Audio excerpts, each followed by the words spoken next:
the building costs are staggering to be able to build a building. And that's the other way to get things more efficient and less work, is to build a building. And as much as we have dreamed and looked at that over the past several years and what that whole process would look like, I know I'm preaching to the choir now, we understand this. I'm just reiterating it again. It is so expensive that if we could if someone gifted us a building today, I still don't think we could afford to heat, maintain, and use that building as far as just the costs that go with something like that. So that's not to be like, oh man, what do? We got to be down about it. That's to say, this is why we're looking at Portable Church and saying, what does this look like? So we've talked about this 2 months ago or so. On Sunday night, I showed you some pictures. Don came out, did our consultation. He's been great, and now this is his proposal. So follow along if you can. It's about 40-something slides long to just go, and I tried to make it bigger so that you can see it as we move along here. But there's this nice professional cover page and what he's doing. So we'll dive right in. They look at everything about the school. So he looked at the parking situation, the space that we can use for ministry, how all that would shake out and look like, and the numbers that would fit in it. Altogether, there's 96 parking spots in the parking lots. The school utilizes the grass, even during the school year, for their faculty and staff to park, like all the way down that upper side where the do not enter is, where the exit of the parking lot is. That whole strip is parked full of cars throughout the school year. So there's only 96 spots. That still is a lot of spots, but that does become a limiting factor for us at some point. However, they use the grass. They have to clear the grass to use the grass during the wintertime, and they park people everywhere, and it works out to make it work. So there's quite a bit of space for that. In the auditorium, which we're counting as the side of the gym that we currently use, so that's on our side of the divider wall for the service, he's counting 120 adults and 15 workers. That might seem a little low from what we've talked about in the past. They seat 500 people in there for school events fairly regularly. We could pack more people in. You'll see why the numbers are 120 plus 15 workers as far as that adult seating capacities goes soon. The children's capacities based on that would be 25 kids in the nursery, 25 toddlers, and 60 elementary, which is K through 5th grade, with 12, 5, and 8 workers. For 25 workers, 110 kids. So when you add those up, there's well over 200 people in the building for a service that size, with kids and adults. And you're counting multiple kids per family and that type of thing. So that the ratios, adults per car, the national average is 1.7. And that's what we have, is 1.7 adults per car in his work. The giving per adult, the national average is $1,304 per adult per year. This is $25 per adult per week, I think is what this number was on here, of giving, and 0.24 children for every adults, I think, or something like that. I don't know exactly what the number was. All right, so the constraint calculations is that the theoretical capacity of the main auditorium would be 120 people. Usable percentage as far as churches go is always 80%, counting in a service as far as before people think it feels full. So the effective capacity with the way we have it set up would be 96 right now. The theoretical capacity for workers would be 40. There's 100% of that, so it would be 40. So total adults on site using our side of the gym that we're currently using would be 136 people. Again, 110 children at 100%, and the theoretical capacity of parking spots would be 96. Usable would be 90, so it would be 86 parking spots. So he just graphs out in the constraint matrix here what that looks like as far as 136 adults, 110 kids, 86 parking spots would be our numbers, and then it breaks down the giving per Sunday for that if we were at maximum capacity is what that works out to. And they're just looking at what are the national averages on that to have an idea of how things would work. So the conclusion of that is in one service you would expect a maximum of 136 adults, 33 children, 80 cars, $3,410 weekly income. That'd be $177,000 of annual income. and rounding those out for that. They're calculated as an estimate. All the ratios are an estimate based on the national average, and he does his best for that.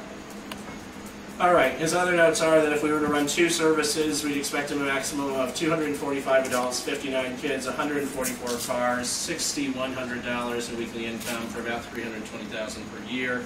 In 3 services, right now we're all circling our heads around saying, what? I thought we were just doing 1 service.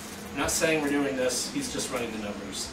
That'd be 326 adults, 82 children, 192 cars, about $8,000 a week, which is about $425,000 a year of income. And they're just recommending that we keep track of that as far as how we use the school. We want to be aware of the constraints on the facility. There are ways around this with the parking and such, and moving things around in the school will change capacity, because we could definitely fit more adults in and fit more kids up through the hallways and stuff. Like, we're not limited to these numbers. The parking is a constraint. That's counting like the basketball court out back of laying out parking spots, parking down the side. People could be parked everywhere and come to know Jesus at Woodland Community Church. So, all right. He mapped out the school. This is the grass I'm talking about, where people parked on the side over here. And the basketball, of course, you know where that is. The basketball is out here for us. I don't know if you know what that is. This is where the basketball is for parking for us. This is the playground? Yes. That's another playground. It's another playground. Yeah. I've never been around there. I followed it so far, but I'm going to sit over Oh, here. yeah. Feel free. You might block. Sorry, I'm probably blocking for you. I've never been up there to see their playground. Almost all the kids know where that is. Nice. And I've never been up there. Oh. All right. Well, this is where we're looking at parking, and down the sides, and in here and all the way around. You get the idea. This is the map that he laid out for us for signage as far as his proposal. One of the big things is saying, hey, we're here at the school. We want people to be able to know where we are. And so he's just helping us to improve that a little bit and saying, you know, even though this is an exit only, his comment was it didn't stop him from getting in that Sunday when he pulled in, and plenty of other people use it too. So we'd really want to be putting up, these are big like feather banners. You've probably seen them places now. They're becoming pretty popular because they're big, they're reasonably inexpensive, and they gain a bit more attention than the A-frame signs, the sandwich board signs. So he's just showing us where that would look like to put one down by the door, out here by the parking lot to really draw attention to that, and then some sandwich board signs, which these are a little bigger than what we currently have, but we could reuse the ones we have now to just direct people back towards where we are. One of the biggest things about the school with where we go in back at the gym is to really just show people where to come in and out. So this is part of his work, is to show us all of that. And then inside, he's laying out interior signage for us to direct things like the bathroom. This would be the nursery, kids check-in, back into the service, in the doors, etc. for interior signage to show us what to do. These are what like the kids ministry signs would look like. They're bottom, you've probably seen them, they're like convention signs, so they roll up inside of each other, or inside itself, and they would just stand up and stretch up to the other pull-up signs to show where everything is. And then children's registration would be an expand media, which is like this stretchy thing with a frame that stretches out, and a pull-over cover that would say, hey, here's where kids would check in and do their thing. Again, just some examples, pull-up banners inside and whatnot to go through. This is what this feather flag looks like as far as the main entrance would be. All right, more logo signs. All right, so this is what he's proposing for the inside for us, to say, here's what the school looks like, here's what would be the best way to use it probably, and to really help it work a little bit better for us. One of the big things has been a nursery space, as we would expect to hopefully get some people in with young kids, and as young kids come, and there's one sitting over there on the bench, you know, that becomes a need to be able to minister to people by taking care of their infants so that people can worship and do their thing these days. And currently we have the faculty room with a yoga mat in the middle of the floor and a couple of toys and all kinds of other stuff all around it. And maybe it's shallow, but from my perspective, trying to see the absolute best in it, I walk back there and it feels grungy. It does not feel like someplace that people would want to drop off their kids. And while Sarah and I probably would, I don't know that too many people are going to feel like, hey, that's a great place to come in and drop off their kids and their babies the first time they're in a church and trying to feel comfortable.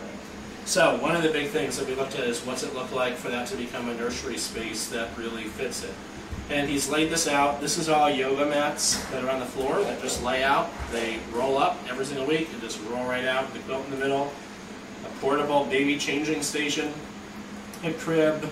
There's like 2 portable rockers, toys, everything in there. And then this green, if you can see it around the outside of the wall, is what's called Scuba Wall. And it's a fabric panel that has clear clips that hook onto the ceiling. And you leave the clips in the ceiling every single week. So once they're in place on the trap for the drop ceiling, they stay put. And then you just roll along and stick the fabric up, and it just blocks everything right away. So where the sink is, the vending machine that's there, all the crap that's down this side, it makes it completely disappear in a hurry. And it's really easy to do. 1 or 2 people just put that right up, and taking it down is even easier because you just go right along and pull it off the clips. What about all the tables and everything that are in there as well? Yes, I'm getting there. Okay. I'm going to try and address everything. I will, we want to keep moving through it, but if you something like that pops up. So this is where the tables would go. It's a pain to have to move them. That's just one of the things that is part of this, though, is that it becomes just sliding all the tables and chairs out of the way, and when it's over, we got to put them back, and that's something we have to be aware of. But it just moves everything right out of the way, it covers it up, and makes it disappear every single week. And then around the outside of the yoga mats, this blue dotted line is what's called a play panel.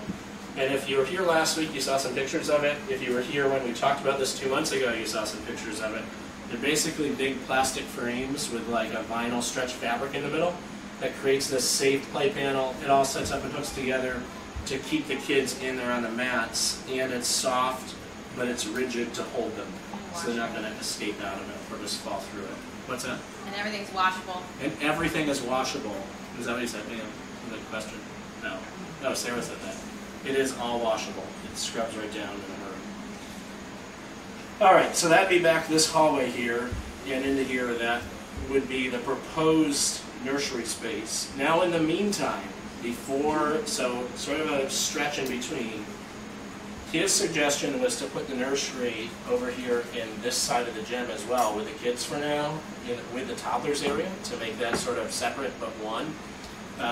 Because of the amount of workers that we're going to be able to use for this and such, in a temporary time until we can grow a little bit more, this would probably be in there. But the plan would be for it to be in here as we get enough people to staff it and enough babies coming in that it makes sense to separate it out. Of course, this is going to be noisy over here and have other things going with it. So it's ideal in some ways to have it back here. At the same time, it's sort of back the hallway and in here. So we really need to grow a bit before that makes a lot of sense. It would probably be fitting over here on this side. But that's the nursery. It's all inclusive. Everything's there. They do the work for it. All right, this is babies, essentially 0 to 2, I think is what this works out to.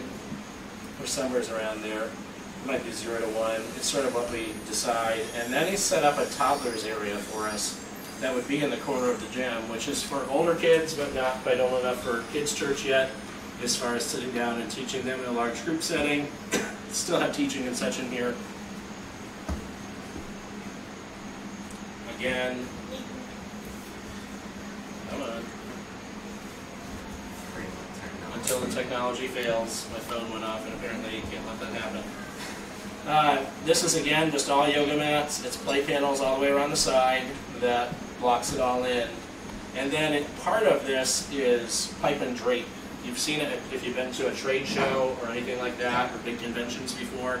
It's just a metal frame, and it's drape that hangs on it.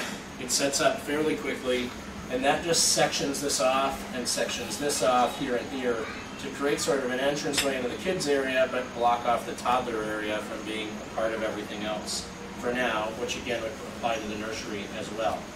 So this is just a few sections of pipe and drape set up over here. The little green table is a kids check-in area to say, okay, we want to make sure that we're keeping kids safe.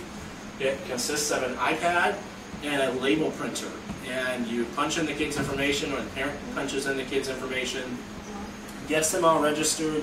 You print 2 stickers. 1 sticker goes on the kid's back, so we can say, here's little Ethan, because he's little still. No.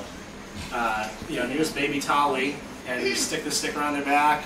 Ruth Ann takes the sticker with her to the service, and now you have a way to connect your children back up again afterwards. And you're going to hold on to that. It's just a tag essentially to say, this is who we have. Attached to that is allergy information and all kinds of data that through Planning Center on the iPad, you quickly look it right up just by scanning the sticker. And some of the allergy things and whatnot would print right out on the sticker. So it's a really simple check-in. It's pretty cost-effective compared to most of the options. And this would be for nursery, toddlers, and kids check-in. You can come around here, check your kids in, and have them ready to go for kids ministry. All right, this is the other side of the gym, which would be for our kids' church at this point in time. These are the round tables that we have in the sanctuary right now, in the gym that we're using. They go shorter with the legs, they adjust. So these are our tables that we already have, and then these are our chairs that we already have, kids' chairs to go around it to provide a craft/snack place for the kids in there. And then these are just yoga mats that are put out on the floor to give teachers a place to have the kids sit and say, this is your group, you're going to be here. And this is a portable kids cart that has a 55-inch TV in it, a Blu-ray player, connectivity for a laptop or other electronics to be able to use that for digital display. That would sit right in there every week. Jake, there's a chair in here if you want to sit, just so you know. So again, that's sectioned off by pipe and drape. It just sets up a kids area where essentially we can rotate them through stations and have a snack time, a craft time, and a lesson time. That's all part of while we're having our 40 or 45 minutes, whatever that amounts to, of message and sharing time. That's what the kids would be on the other side of the gym doing in their area over there. So it's pretty cool. All right. Signage-wise, wanted to point this out. This is like when you come back from the bathrooms, you're coming back from the nursery into the gym. This is all paneling that's surrounding this right here. And if you have paid attention to the hallway at all, which I would assume every single one of you has, the hallway tends to be full of crap just about every single Sunday. And it gets kind of old because it sticks out from the walls to varying degrees. Some of it's not super safe, especially that rolling thing. I've been looking at that, trying to figure out how kids might enjoy rolling their hands through that or something, and thinking, yeah, I'm not exactly sure what that's doing in the hallway. But the bottom line is the school is not going to clean out the hallway. The art teacher is down there, and she loves her hallway. That's mostly art stuff, I found out from the custodians on Tuesday morning. And she just loves putting her stuff there. So that's something that we're always going to have to contend with. But the solution to that, to try and help dress that up and cover up some of the stuff, so you're not like, hey, I'm walking through here where my kids have all kinds of stuff to play with, is again this scuba wall, which we'll come back to this. The scuba wall is that stuff I was talking about in the nursery that clips onto the ceilings. And it just runs here along. The clips, again, it's fabric. And it would run right along these walls, cover up all of the doors and everything down to the nursery. So where the kitchen and everything goes, we might have to put a custodian slit in there or something. But for the most part, it would cover everything right up down that side. And again, it would come right across the stairs potentially. And you can get a Velcro slit down there too, so that you could get through if you needed to. And for the fire extinguisher that's over here on the wall. But this would come right around here, wrap down, come back into the walls on both sides, and just completely cover over everything that's there. Now, if we did that, we probably wouldn't want just a solid color running down the walls through there, and walking through a tunnel of fabric. And one of the things he suggested would be to get this graphically printed with some images of the community, with some branding for the church, vision things that we want to keep in front of us, and everyone that comes in to remember that. This would be a really good place to do some of that and do some photographic work down through here instead of just leaving it a blank slate that you see every week when you come in. It's inspiring, it's exciting, and really helps us to think through some things there. All right, and so then this wooden gateway here is what I call it, is the archway that leads to the two places, and his suggestion is to use a banner strip across the top, and then this hooks on with Velcro. This would hook to the ceiling track, and then a piece would hook onto with Velcro to cover the centers and wrap around the side walls a little bit to meet the scuba wall. And this would give us an archway graphic where we could put kids ministry and main auditorium and use, this is the station tap room actually, which is down in town across from the train station. And I commented to him about that, hey, you went to the station tap room. And it's just a local graphic, which again, we could put something local on there and print over it too and say, hey, this is your entry points. But just something to keep us thinking about the community and dress it up a bit as you come back through there to really help that look a bit nicer. All right, so archery banner, scuba wall. This is just what that looks like a little closer up. Okay, moving on to the gym. One of the big things about the gym is the feel of the gym. When you come in, especially, and I noted to him last week, many of you were here for that, that when you walk into the gym, especially on cloudy days, there's something about it that sort of brings the cloud in with you, if that makes any sense. And really what the case probably is the fluorescent lights that are on the ceiling sort of feel cool and not the most comfortable to everyone that walks in, especially if you're sensitive to that kind of thing and saying, what is this? And it doesn't help the gym feel any better. So what he's done in the gym is helped with just a full design to try and make the entire thing feel a bit nicer coming in, and again cover up some of the dated aspects of it, and help it feel, while we're still small, help it feel a little bit more intimate, because it still is a huge space. Even when we get 40 people in there like we did last week, it still feels like a pretty big space. So his thought process is to use some pipe and drape and some lighting in here to really help things out. So what that looks like is pipe and drape coming out from the stage and down the side here, coming towards the back, to sort of create a barrier between the wall and where the seating area is. Now that sort of serves a dual purpose: to one, help dress it up a little bit, and two, create an entranceway coming in. And I see it every single week. I know that most of you have probably seen it as well, that when people come in late, when people are walking by, the walking by isn't nearly as big of a deal, but when people are coming in late or even a minute after the service has started, you walk right into the front and you're right there. So if you're a first-time guest and you're coming in 2 minutes late to visit Woodland, you are greeted with a shock to your system the moment you come in. Because there's Andy on stage, there's Bart staring him down from the sound booth, everyone is looking right at you. And as hard as we try to not look, that just happens. We're curious, we're attentive, we're paying attention to what's going on. And the best of intentions lead to you feeling really stared down, I think. So this would create an 8-foot wide hallway coming back from that door to let people come in and get closer to the back before you were right in on top of everything. We've also brought everything down from the stage and brought it down onto the main floor level as far as the worship and everything goes. One of the things you probably noticed is that when I preach, I stand on the floor. I don't stand up on the stage. And from the time we started in the school 2 years ago, the stages felt kind of awkward even to lead worship from, because it's really high up. And you don't necessarily think about that too much all the time, but it's pretty high up there. So you're cranking your necks up, the worship team is sitting up there really high in the main focal point, and it's honestly kind of uncomfortable for me as a worship leader and for the rest of the team, and doesn't necessarily create that feel of coming together. And the distance between where the chairs are and where we are on stage is a lot of distance for that type of thing. And there's not a whole lot that we can do about it besides bringing the worship team down on the floor, which we tried when we first started in the school, and that didn't feel very good either with everything set up the way it is, because then it's hard to adjust the lights.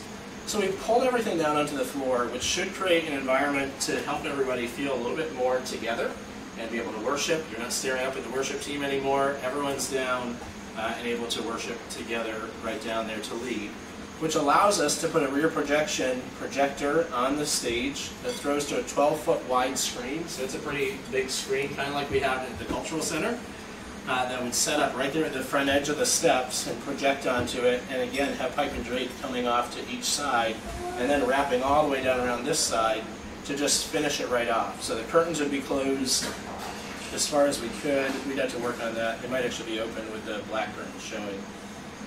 But we'd curtain that off and have our screen right there. We've added a little bit of staging. This is 12-inch high staging, and we may or may not use that type of thing to begin with if we go with something like this.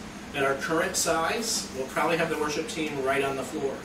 If we grow to filling out this side of the gym, at that point, simply just for visual and being able to see people from my perspective or whoever's leading, hopefully that doesn't continue to be me every week, and from the perspective of the audience, we probably use about a 12-inch riser there in order to just give a little bit of lift so that you're up front and people can see you a little bit more. The drums are off here to the corner, our subwoofer stays back here in the back corner loaded, and our speakers just pull up here a little bit more to the front, which allows us to cone in. This yellow is the sound cones as far as where the speakers overlap. So pulling it all up front helps us to turn the volume down and keep a crisp sound. That's not saying it's going to be super quiet. Don't mishear me. It does show us where it overlaps. All right, these little square boxes all the way around through here are wireless LED rechargeable lights. And what that allows us to do is to turn off the lights in the gym and sort of block out the light that's coming in for the most part, and really set the light up onto the pipe and drape and really light the place up.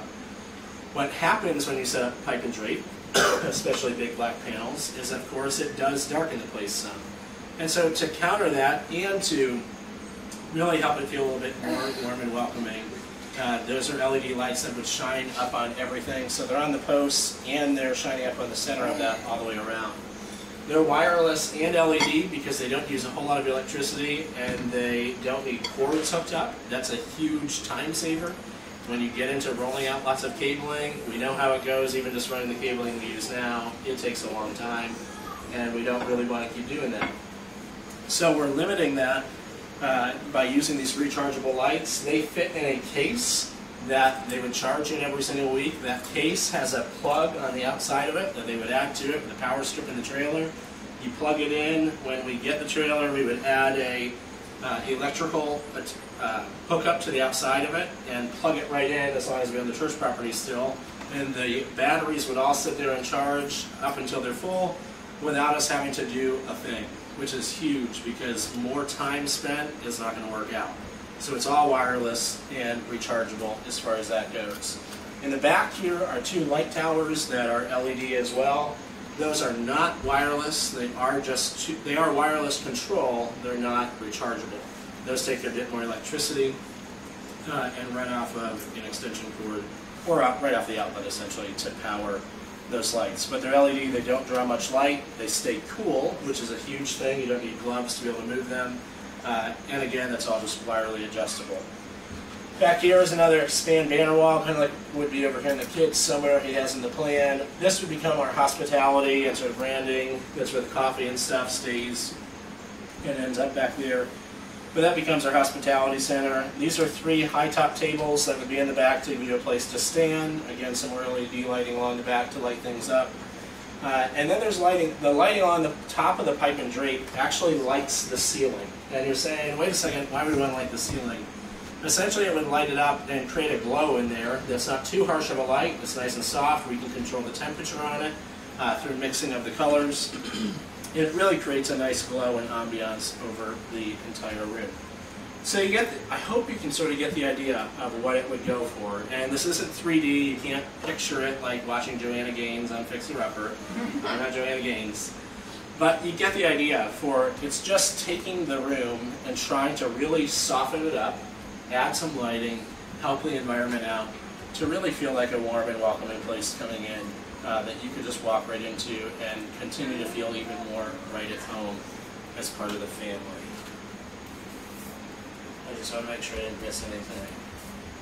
Back here is the sound and video and lighting. Now the lighting would be wireless anyway. It could be an iPad anywhere in the room.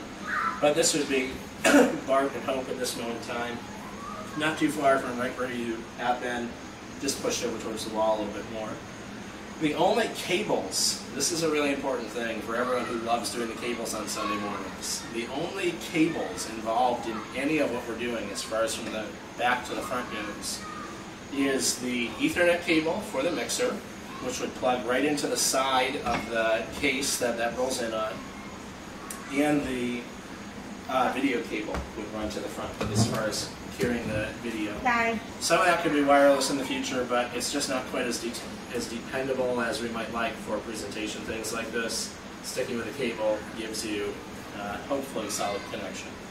So that all runs up here to the front box. This one up here next to the subwoofer is the stage box, which has the amplifier in it. That's where the speakers would plug into the outside of that. Mark, this will be important to you. The speakers would plug into that. The subwoofer plugs in up here. The snake is in there. Everything is mounted in that box. So we're not lugging separate things in and out every week. You roll it in. You set up the table, which is legs from the top of the mixer stand that hooks up and sets up the table. And you hook up the power and 2 cables, and you're done. You go to the front, you roll it in, you hook up the power, and some cabling for the stage, because not everything's going to be wireless for the instruments and things up there. But you roll it in, and the cabling is just heavily, heavily minimized as far as that goes. So, really, really huge pluses to that. Anything that I'm missing? I don't think so right now. Video?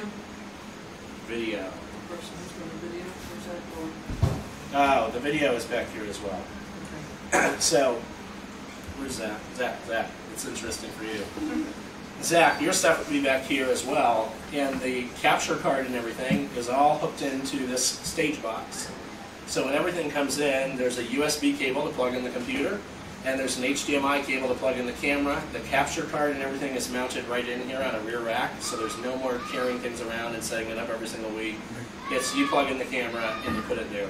There's storage built into this thing as well, which you're going to see soon, where there's storage drawers for all of the cabling that's involved with that. Camera could go in the future if we're not using for other stuff. Everything fits right back in there and is controlled by it. Now, is he still, in this proposal, is he still planning on me being, basically the camera being in the center and I'm just running cabling over to the controls in the case? Potentially. It's a 50-foot HDMI cable is what we have built into it All right. for this. We'll have to look at that some more because Okay. it might be a little bit more offset than straight on. All right.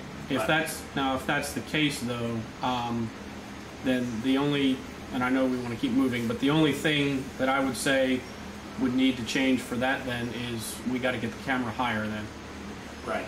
because even with our new tripod, if I'm not aiming down the aisle, Right. I'm behind heads, Right. so Yeah, the we'll camera to would work have to on go up.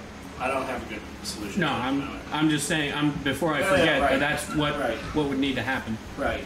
We got to be careful about the cabling coming across here as part of the problem, and dragging over that, tripping over it. Right Right. now it works because it's just us. Right. As we grow and we get bigger, trusting that it's going to happen, we wouldn't be doing this, proposing this, if we weren't thinking that that was where we were going. That's where it comes into concern. But yes, I understand.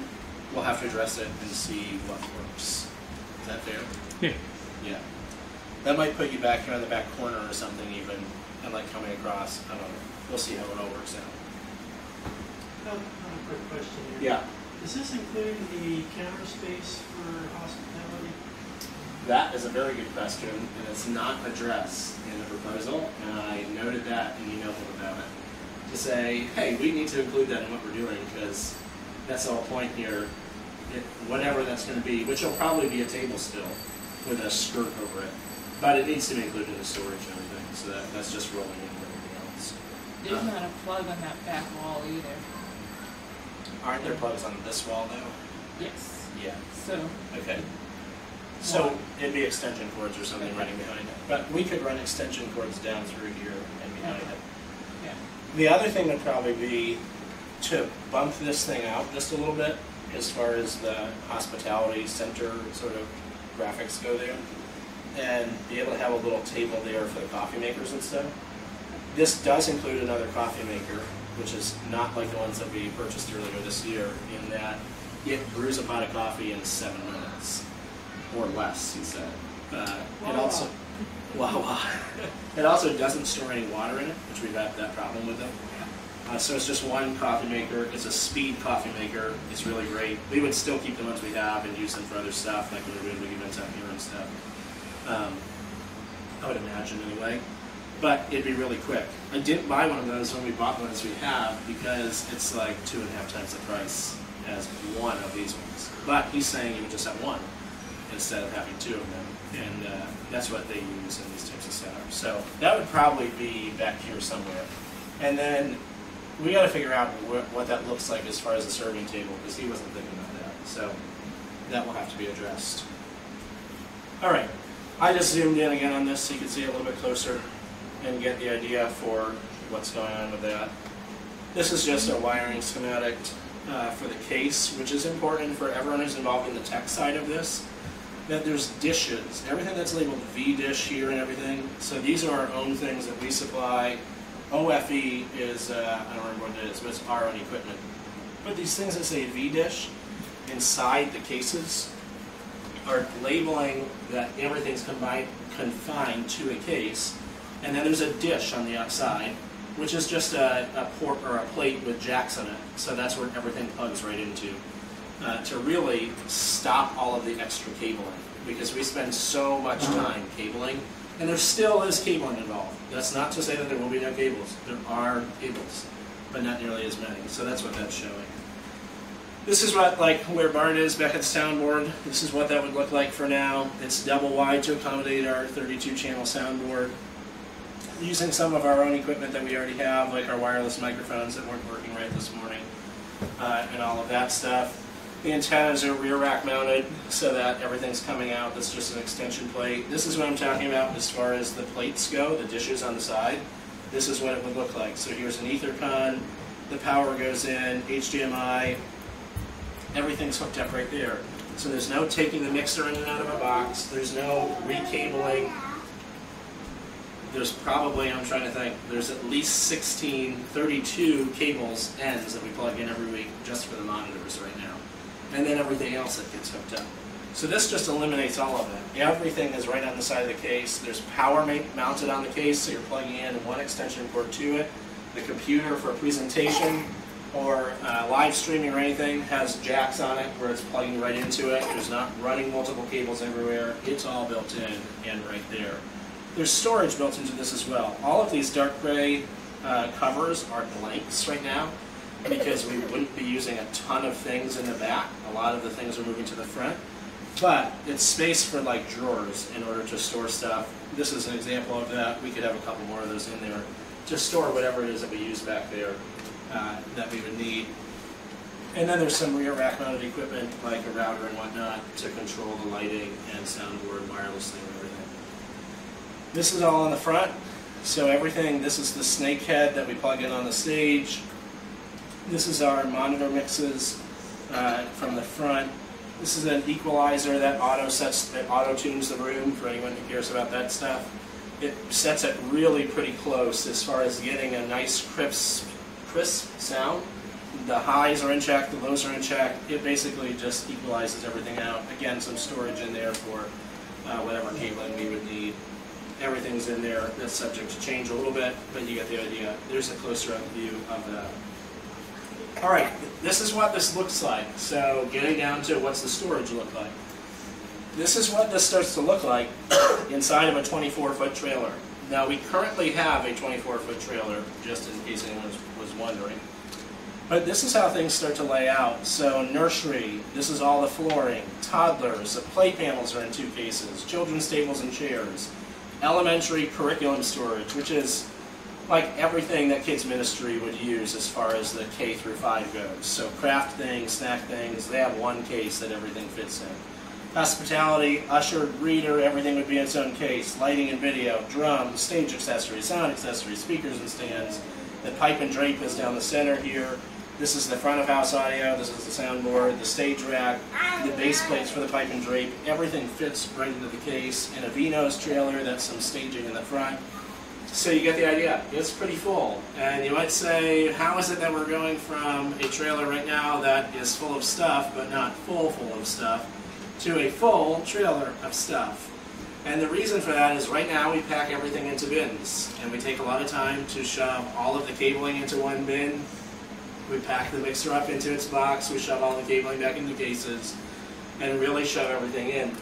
This is adding a lot more new stuff too, but it's all spaced out because it's in storage, it's protected, it's organized. So things like the stage accessories, this is a full case that has a hook where microphone cables go. It has a hook where instrument cables go. It has slots where the microphones go into that are all labeled And each and every one of these cases, there's a map for the trailer so that everything comes on and off the same way every single week. And each one of these cases has a map inside it. It's a diagram that lays out, here's what's in the case, it's on this shelf. And we can take pictures of the rooms that it goes into and mount those inside the front of the cases. And it makes it so that, number one, it's organized. Number two, you save time digging through bins looking for stuff because it's all there. Number three, any volunteer can come in and you can say, hey Sarah, you're new here. Or let's use Magdi. She's not here tonight, but she's a great example. Magdi says, hey, I don't know how to get involved. I don't want to step on people's toes. I don't know what I should be doing, what I shouldn't be doing. I'm just not sure how this works, which I appreciate and respect, but I want to get involved, so tell me what I can do. But it's hard with our current setup to say, hey, you should do this piece of it, and explain to someone how to do it while we're in the midst of trying to set everything up and tear it down. And her comment was, yeah, it just feels like everybody knows what they do, and they do it and get it done, which is kudos to you, right? Golf clap for that. It's excellent that that happens, but it doesn't offer an opportunity to have other people involved very easily. This steps that up and says, hey Magdi, we need the air pot so that we can make some more decaf coffee.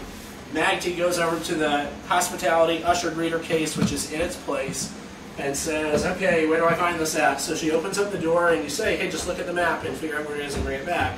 She opens up the door and looks at it, and the second shelf down in the middle are the air pots labeled on the diagram. She looks over it, oh, there's the diagram, or the air pot that says decaf right on the front of it.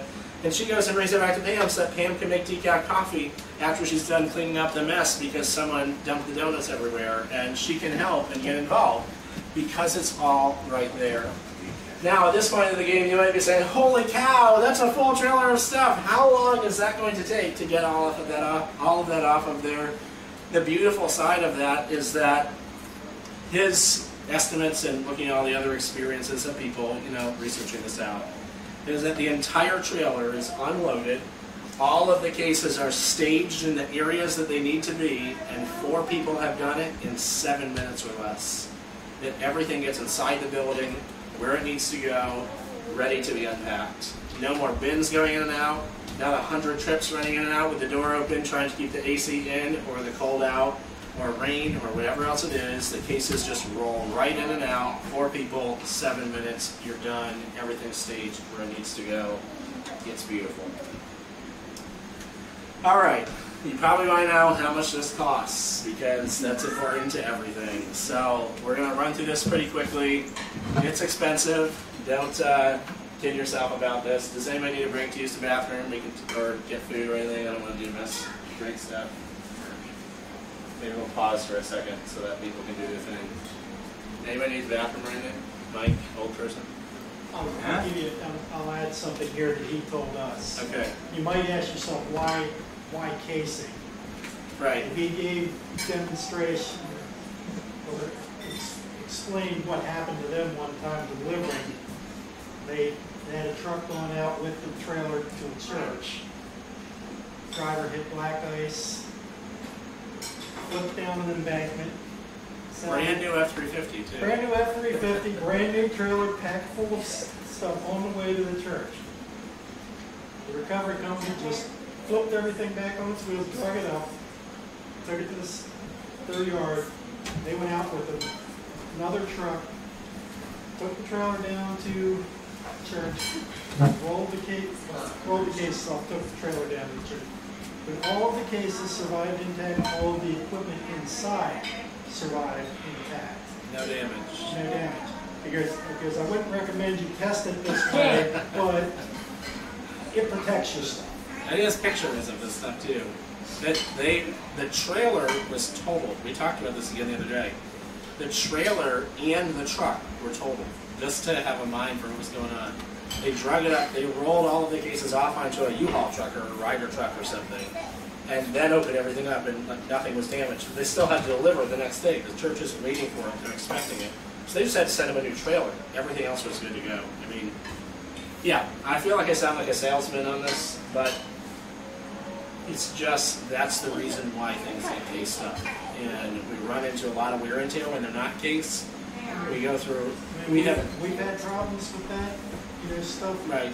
Stuff shifts regardless of how well we pack it. Stuff gets damaged. Right. Protects your investment. Our signs get scraped up. Our drums have gotten broken on more than one occasion on the frames of that stuff, just because there's no protection. We do our best. Like, we try to wrap everything in moving blankets, but short of wrapping everything in bubble wrap and taping it in moving blankets every single week, it's just really hard to keep everything protected. That's the whole piecing deal. Any questions so far then? Yeah. So when the cases roll in there, what is it that holds them in place, or are they just packed that tight that they don't move around? So they're packed tight. The cases are built to fit in a 7-foot wide trailer, and they're about 25.5 inches by the time they're done. They fit. Bart asked a good question: do these fit through the doors at the school? Which they do. But they're 24 inches wide, but once you add the corners and the carpeting and stuff on them, they get to be about 25.5 inches because they have metal caps on each of the corners. So everything just packs in tight together. And I think if there's any wiggle room, some of the trailers, I don't know, we're going to talk about that more in a minute, but some of the trailers have strapping down the side where you can hook them on to hold it. That's what I was wondering, because when that trailer tipped and flipped, that stuff had to have been packed in so tight that it wasn't really banging around in there. Right, it wasn't banging around. They build the cases to fit an 8-foot. I don't know, it's not an 8-foot. It's a 6.5 or something foot trailer. But they slide in. They build the cases to fit pretty tight, and everything just goes right in and does this thing. All of the cases, by the way, are ultralight plywood, which is really expensive just to buy that anywhere. There's like 2 suppliers in the United States to get it from. It's really hard to come by. It's ultralight because plywood gets really heavy in a hurry, and the stuff that's in the cases already weighs a lot. So to add more weight to a trailer that we would haul around just it doesn't work out very well. And so they're ultralight plywood. They're non-marring casters, which are expensive as well. Like, you pay a lot more for them, but they just that's their default. Nothing about portable church tends to be cheaply made. Everything I've heard about from feedback and experiences from them is it's a premium product, which is important to keep in mind. Right. Yeah. And one other thing. I mean, I don't know how relevant this question is, but the fact that we can park the trailers so close to the doorway. But I mean, in regards to electronics and stuff, how are these cases built then to withstand like a real rainy day? Well, rolling in and out quickly, they'd be fine. They'd be fine, yeah. Right. I mean, we're not letting stuff sit out in the rain. Right. And we've been at the school 2 years now, and we have had one Sunday that we set up in like spitting rain, right? And we've had a couple of weeks where it rained during the service, where it rained right before the service, but we have never had to unload in a snowstorm, mainly because the school shuts down, or in a rainstorm. Unless anyone can remember another time, but Alan and I have kept pretty close track of this.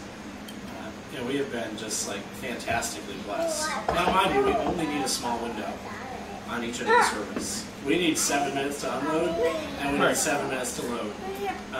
And even now, hustling it now, it's just been very few days that it's even been misty. Most of the time it's just really good. But they would do okay in that. If it were downpouring, we'd want to be hurrying.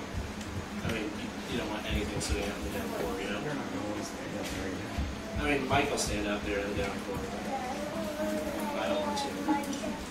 All right, let's look at the prices a bit. Keep an open mind. I'm going to preface it a little bit. Like I say, yeah, it takes time and expense. Part of the pricing is a design solution that is just a custom detail of everything, wireless management, handling of everything. Basically, we're buying things from them, and then they're offering a service. So the service gets paid for somewhere. Part of that was through the consultation. We paid $2,500 to have them come out this past weekend. That was $1,575 for the consultation and about $1,000 from airfare from Texas, a rental, 3 nights in a hotel room. So we paid for that right up front. And what that got us was Don coming here, spending all day with us Sunday.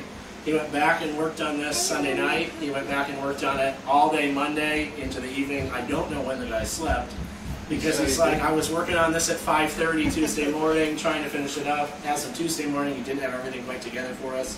As you look at the detail that goes in here, this is what we paid for, is him to say, this is what I would do, and all the part numbers are listed out. I mean, it's a complete setup that we're looking at. So we paid for that to be done as part of our consultation. That's the 42 pages that this report is. Next is the design of everything, laying everything out, fitting it all out the rest of the way. Anyway, they charge for that. It's $4,500, and we'll explore that some more. This is a DBX. I'm not going to go through every single item on this list. We'll be here for 3 hours if I do that. I'm going to overview. I'll be happy to answer questions, but you'll get the idea. Especially in the kids area, we're going to breeze by some of what's there, and I'll give you an overview of what it is. But as far as our sound goes, we have a really nice sound system. We have a brand new digital mixer that has worked beautifully and wonderfully for us. Our speakers are great. The church's amplifier is pretty good. It needs the rheostat fix, and then it'll be back in there. But everything that we own is really pretty good stuff. And we've worked hard over the years to make sure that we've kept a high-end sound system because we want it to sound good. We want it to be reliable, and the idea has been for longevity that it would be usable regardless of our situations and scenarios. So we haven't really cut corners on it. It's pretty good. Just about everything that we own right now would be integrated into this, so we wouldn't be repurchasing that. So we're furnishing most of that. The one thing that would be added is a DBX drive rack, which is what I was talking about with the EQ and everything to help set the room. There's microphone cabling and things that are in here. We're providing our own microphones, but there's some cabling and whatnot. We would be working on our current in-ear monitoring situation as far as the team goes.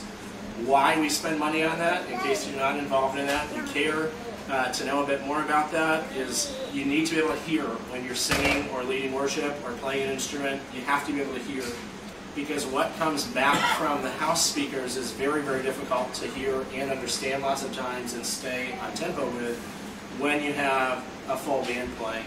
So we use in-ear monitoring right now. The current system that we have is several years old. It's been really great to us. The new mixer that we have allows a little bit different solution and a bit more ease. If you were there this morning when I drug the microphone, or my microphone stand over, it's the types of things that eliminates those things, and it eliminates a lot more setup as far as that goes, which would be equipment that we would either sell or keep for rehearsal usage. It'd be really quiet rehearsal space, but essentially we do that to keep the noise down in the room, is why we switched to an in-ear monitoring solution quite a few years ago now.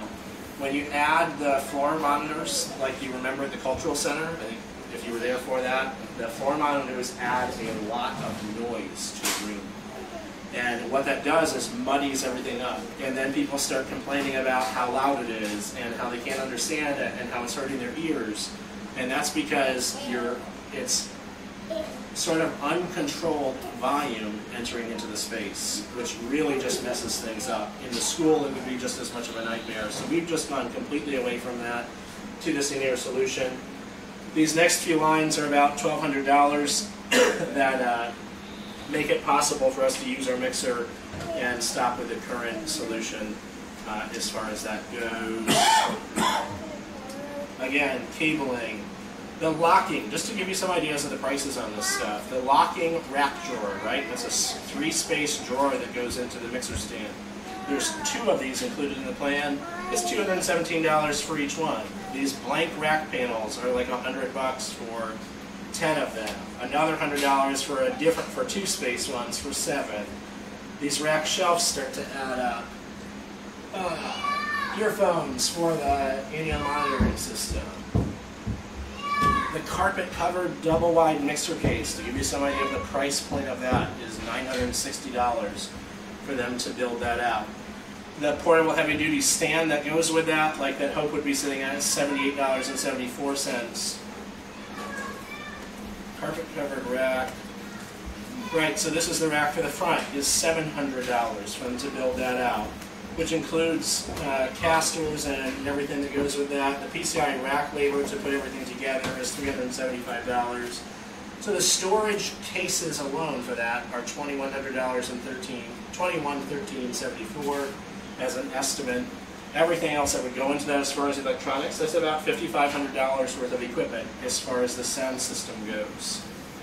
The worship video stuff, as far as our live streaming and whatnot goes, is something Vanessa Did you get to watch the live stream today?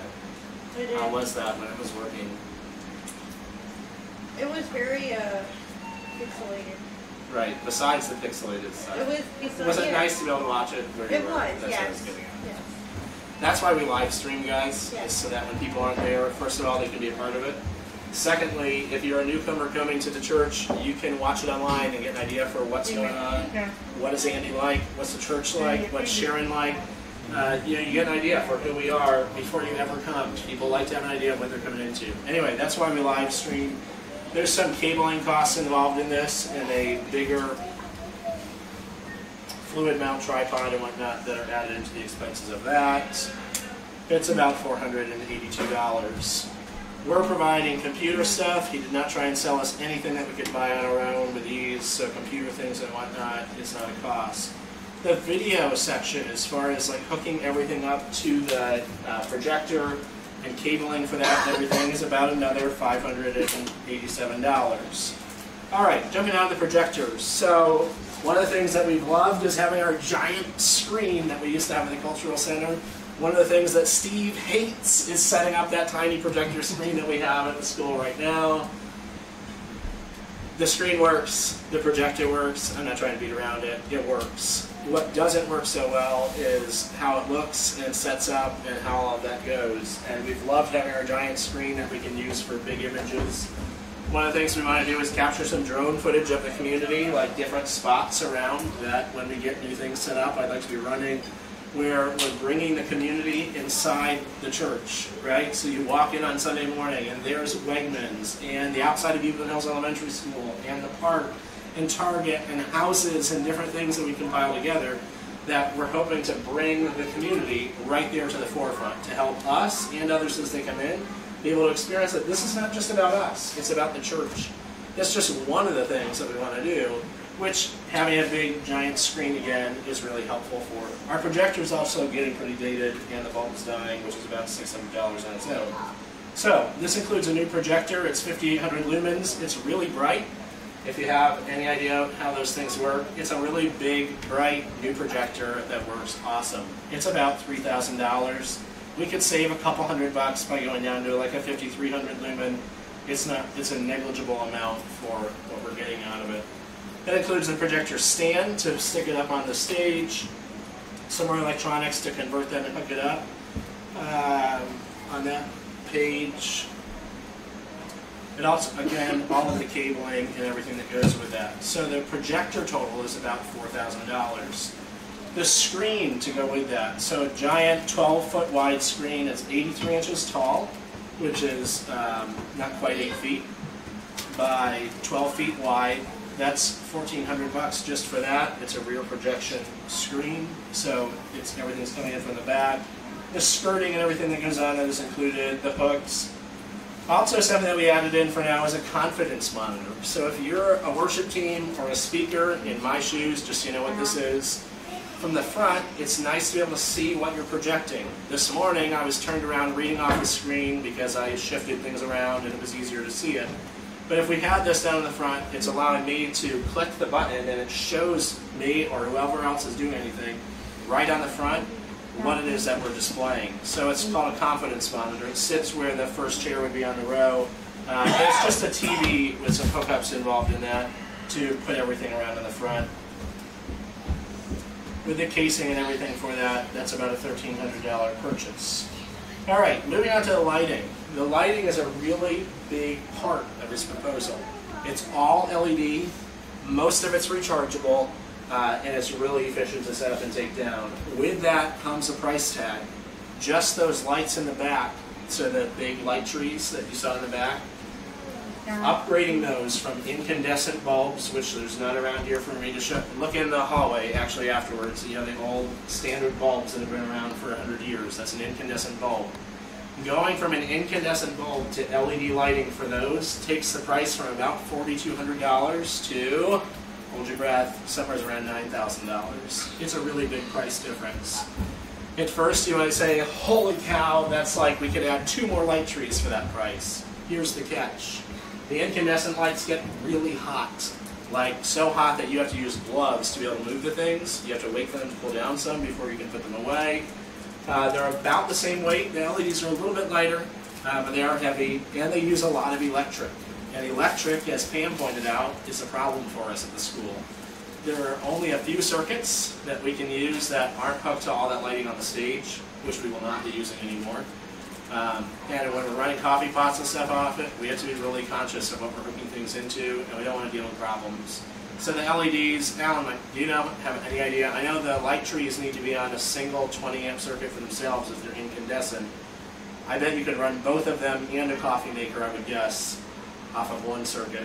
Yeah, I mean, if you're looking at 18 amps of F, Right. you're looking at 18 amps of incandescent, you're probably looking at about 1.8 amps Right, for the incandescent, for the LEDs. or for the LEDs. Right. So, yeah, it's a huge convenience that way. And Right. if you want someone to blame for seeing that pricing, blame me, because I insisted that he put the LEDs in the... Alan said yes right away, and I'm not trying to push anything. I do want you to hear this out and think about it and consider it. But The other thing you have to consider is the longevity of LEDs versus incandescents. correct. LEDs last almost forever. In our usage, Yeah. they'll last forever. Yeah. Unless there's something wrong with them manufacturer-wise. Right. Yeah, the incandescent bulbs are expensive to replace too. I mean, it adds up. So it's a big upfront expense. It is way cooler, so it's not adding so much more heat to it. Now, LEDs do produce some heat. You know, if you go out here in the field, those are LED bulbs in the chandelier now. We replaced them all because the incandescent bulbs were heating up our dining room. So if you were here for dinner and we had the lights on, you felt heat pouring off those things. You couldn't touch them, they're so hot, they'll burn you. You can go out here and put your hand on these, they're still warm. Like you'd say, huh, that's warm, it might get to the point of being a little uncomfortable. They do put out some heat, but not nearly the amount of heat. So you can really adjust them. And that's like 10% of the heat, 10% of the electric is really what that boils down to. Right? Is that about 10%? Something like that. I use 10%, it's probably better. Right. It's better than 10%. Which an incandescent bulb is just creating heat. It's creating light and heat, but a lot of the energy is coming off as heat. So think about the amount of heat that's added to it. Anyway, that's why we're doing it. We said yes pretty quickly. That's what we want built in here. So all of this pricing, and I'm just going to run real quick because it adds up in a hurry. You can see the final price tag. It's not going to make a big difference as far as like what the individual line items are, but basically it's controllers for it. He's still checking some of the pricing on some things because he's not sure about it. But it's wireless control for everything. The subject lights, right, these are 8 big lights, are $6,700 just for those. The safety cables are like $30. There's stands that go with them, crossbars, wireless hub, clamps, everything that adds up to it. So one lighting part is $7,725. The stage and house lighting look that goes with 18 of these lights that go up on the pipe and drape and whatnot is about $6,000. There's more brackets and stuff. He's added some filters, that's $500. Anyway, the case is $800 that charges them that I talked about. That adds on the AC inlet and everything. So right, that lighting package is $7,784. The house lighting, lighting for stage subtotal, somewhere here we get to a final total. Alright, this is custom panels for the lighting and everything. Here's the lighting price tag. It's $24,558. That's a really big investment for what we're talking about. It's a lot of money. It's something to consider. But basically what that's doing is taking it so that we can control all of the lighting in the room from an iPad and really control the feel across the entire place. It has a tremendous amount to do with feel. I won't beat around the bush. That's what it is. It's an expense. It's all LED, rechargeable. That's the price tag, $24,000. Okay. The staging that he added in, we're not super sure about if we would be using that yet or not, but that's about $2,500 of the price tag. The adult worship backdrops are not included in this design because Life Church in Lancaster has pipe and drape. That's what we're talking about. That they are interested in selling to us. They don't use it anymore. It's probably in the range of $6,000 or so. Fabric's really expensive, all the stuff that goes with that. It's in that range somewhere that would cost us. That goes in there. This includes communion. He asked me if that's something that I would want to include. I said throw it in there because I'm not super sure yet. I like serving communion the way I serve communion right now, the way we serve communion. I'm the one who does it. I like it because I just enjoy it that way. But the catch is that does not work for 150 people the way that we currently do it. And so he's suggesting, we talked about the little portable cups with the wafer. I think those things are disgusting and it feels cheap, and I don't want to do that. And Hope probably agrees. They're just gross. Anyway, so we looked at putting communion stuff in here. Basically, we would use one tray instead of having a bread tray and a separate tray.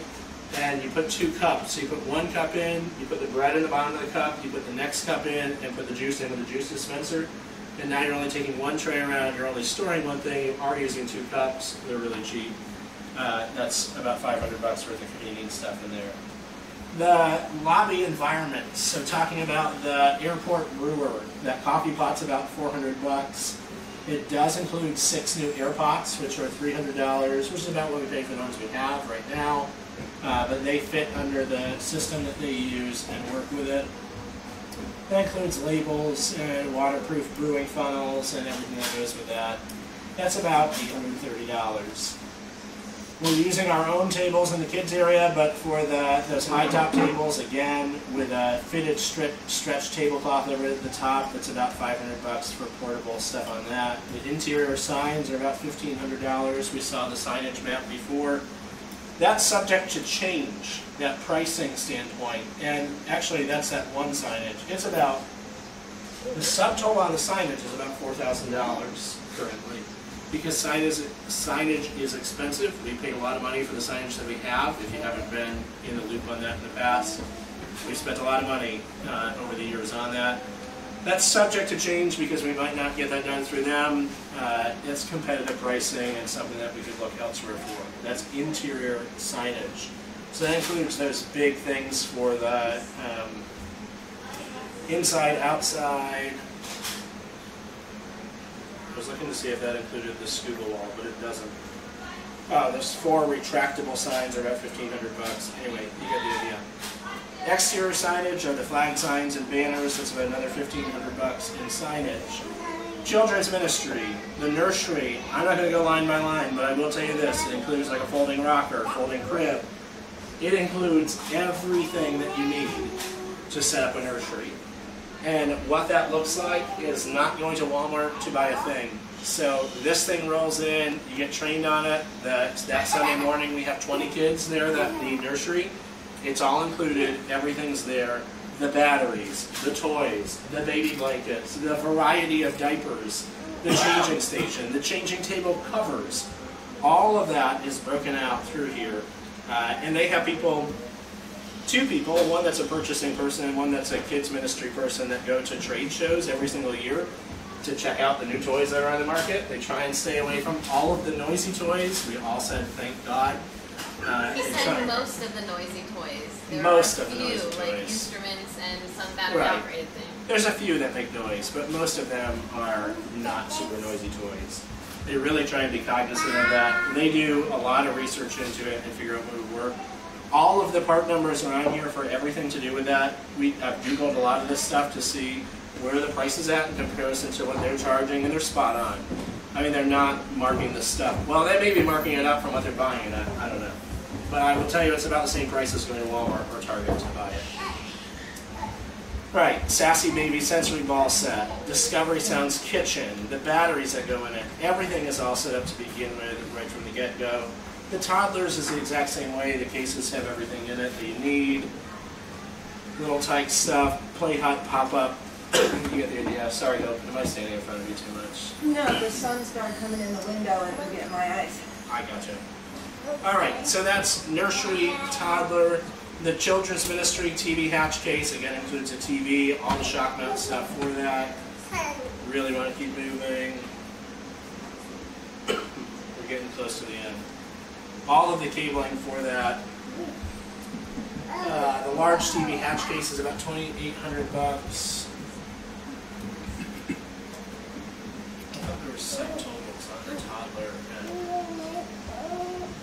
toddler and nursery stuff is a lot of money. I thought there were subtotals somewhere here. There probably are. All right, yeah, so the kids ministry, all the flooring that's involved with the yoga mats is 16 yoga mats. That's $1,000. The play panels are expensive for all the hooks that go with that. Play panels, $2,000. Play panels, $1,600. Play panel subtotal is $3,700. The scuba wall for the nursery is about $1,500 or so. The hallway scuba wall is about $1,500. Tables, we're providing that again. All right, so clear bins and storage for kids ministry. More yoga mats, 5 at $63 a piece. The kids case, that's 4 kids cases to store 1 nursery case, 1 toddler case, 1 for foam flooring, 1 for the kids tables and chairs. It's $3,300 for 4 cases. 2 for the play panels, which are $1,790. The shelved case, 7 of them, is $6,650. The carpeted backdrop case is $1,250. That's a double case. Anyway, the cases add up to about $14,000 in total as it moves forward. All right, this page shows the trailer stuff. So we looked at the trailer situation quite a bit, and the trailer that we currently have has served us very, very well. It's a car hauler trailer. The summer's in the range of $4,100 when we bought it, plus expenses. It might have been about $4,500 by the time we put tires on it. It's been fantastic for us. The problem with the trailer that we currently have is it is 8 feet wide because it's made for putting a car in. So it has the wheel well cutouts inside, and it is shorter than a lot of the trailers that you use for other things. So we looked at the prices, and if you were here last weekend for part of it, I said, hey, or someone asked about the trailer, and he said, you have a great trailer. It'll last for lots of years, which is a true statement. Later in the day, I said, tell us about the trailer more. And he said, well, the upside to the trailer is that you already own it, and that's the upside. The downsides are, he started rattling off the downsides to why it's not the best plan. They'd have to build things out inside. It's shorter, so all of the cases had to be custom made a foot shorter. And it just wouldn't work out quite as well for us. So he priced into this plan to buy a brand new trailer, which is 24 feet. It's only 7 feet wide, so all of the cases fit tight together, but it's taller. It's a V-nose. That's the subtotal on the trailer is about $11,500 for a new trailer purchase. Project management, assign someone that walks through the entire project and does everything with us. That's about $3,000. The delivery and setup, so they would integrate everything that we currently own into all of the cases that we would be purchasing, the per diem, the travel charges. It's all expensive.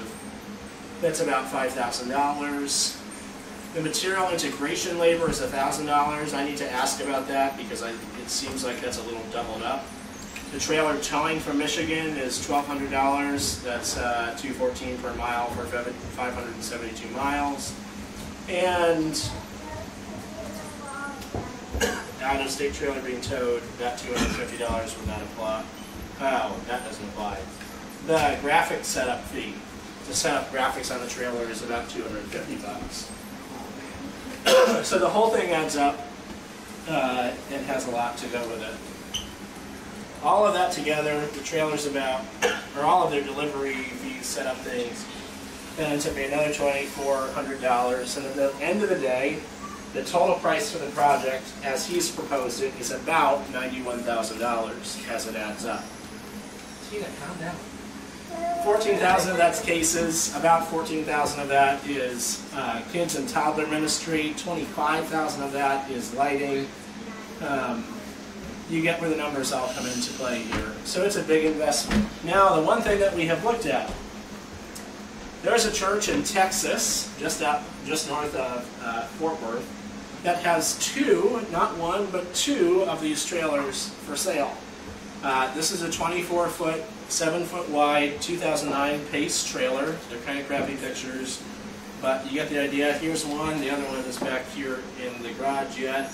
They have been stored indoors since they were purchased in 2009 and only hauled to where they were meeting for church and back to the church building they moved out of every single Sunday.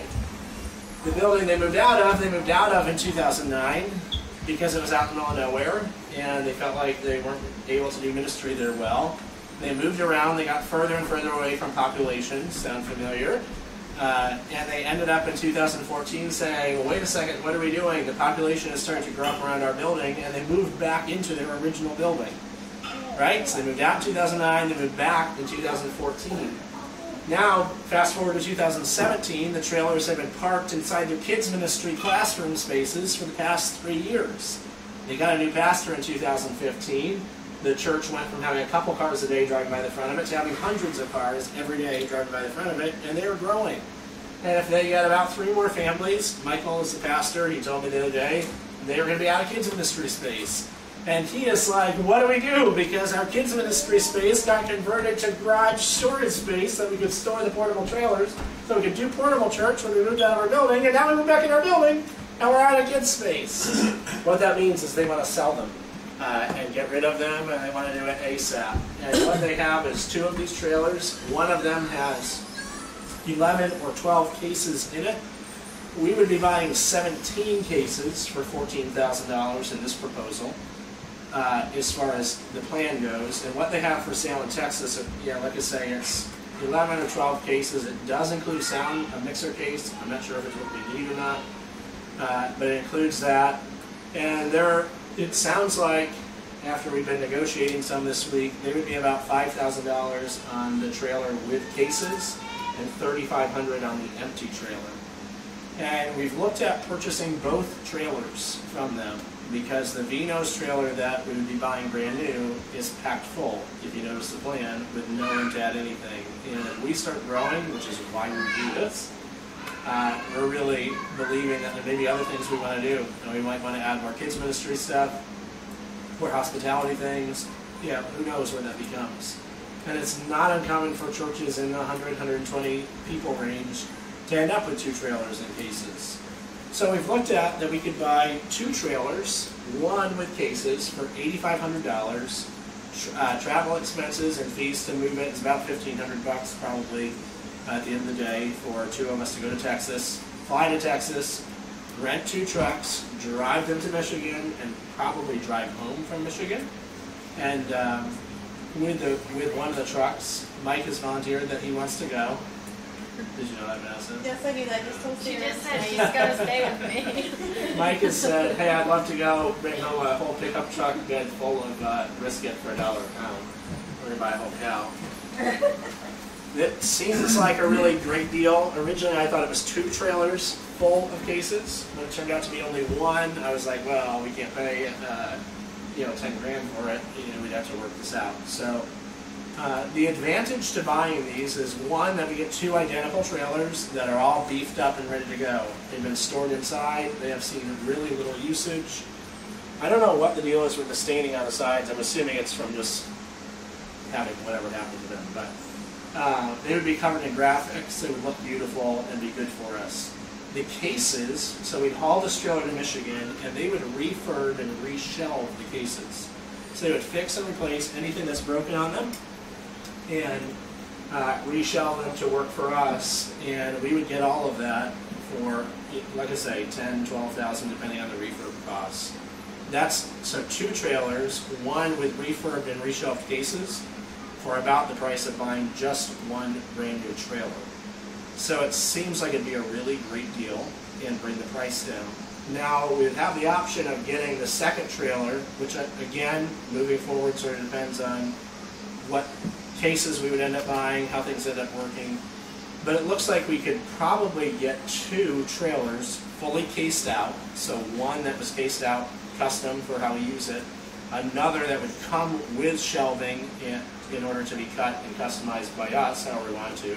So the cases would be built, the shelving would be provided, and then we just cut it down and screw it together based on how everything else is fit. That's a little bit of DIY that would be our part. It looks like we could do 2 full trailers for about the same price as buying all of this stuff in one full trip, one full brand new trailer, which would be pretty huge for us. Another option would be to not case out the second trailer fully yet, and wait and see what happens and where we go and what we would need, and then we could always haul it back to Michigan, pick up all the cases, and drive it back. It'd be about a 24, but it's 9 hours each way, so it'd be about a 24-hour trip for two of us to run to Michigan and back to pick up cases if we decide to do that in the future. So it's not a really big deal. It would sort of just depend on how things flow, what we would do at this point. But all told, if we do this entire thing with the the whole LED lighting and everything, full setup, with the pipe and drape and the trailers and everything, I would guess that a round number would be around $100,000 for the entire project. And it sounds like a lot of money because it is a lot of money. But I think what the thing would be to consider here is what are we doing moving forward? What we've been looking at is how the school works for us and what we do with it. And we have the funds on hand that we can do this with right now and turn the school into our building. And I can't say with 100% certainty, but I would say with about 90% certainty that this would really help to alleviate some of the reasons why we would say we need a building, we need a building, we need a building for a fraction of the price tag, and really make it feel like the school becomes our building on Sunday mornings instead of it being someone else's building. Now, it still is someone else's building, and that's just the way it's going to be. But this would really help that to fill out and hopefully allow us to do ministry there for as long as God would have us there into the future. All right, I'll shut up now. What questions do you have? Comments, thoughts, things you want to add? Steve. What were the cases? They vary in cost, right? It wasn't the same for every case. Right. So what were the cases cost in the new one from them? The trailer was 9. The cases were what? 17 cases was about $14,000. Actually, it was a little more than that, I think. They're about $1,000 a case. I think the sound cases are broken out in the sound section, and they're not included in the other $14,000. So 17 cases, I think, is about $16,000 in this proposal. So 16. So cases and trailer is about 26. Right. So you'd eliminate that and get 2 trailers. Right. I mean, you have to add And that case cost. load. Right. Right. Right. What I'm saying, Right. 2 trailers, one. Well, that only is 11 cases. Are they gonna? 11 or 12. We'd have to buy a few more cases still, even to do what we're doing now. But the pipe and drape cases, Jason has 2 of them out at Life Church, so that would eliminate one of those 17 cases.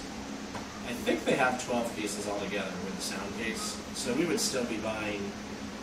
So that $3,000 trailer's not cases. full with 12 cases. That's not full. That's almost full. Is that fair? Yeah. I just wanted to I make haven't- sure, like those 12 cases were Right. made that trailer full. So where are you gonna put the other 5? It's designed Right. for 17. I don't think that trailer's full. I haven't seen it, the inside. I haven't seen all the cases, and I don't think the cases are in the trailer right now. I think they're out of the trailer in their storage area.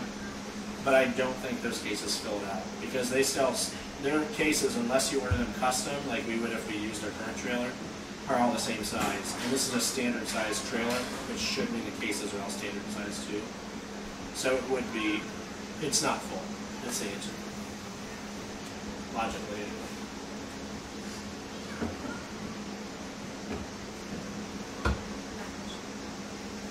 So we do that option of those trailers from Texas. Is Portable Church filling one, and then the other would be empty for us to do later. Right, yeah, that's what I was saying. It could go either way. Like, we could build it out with cases right now for about the same price tag and have just empty cases ready for us to use for one in the future.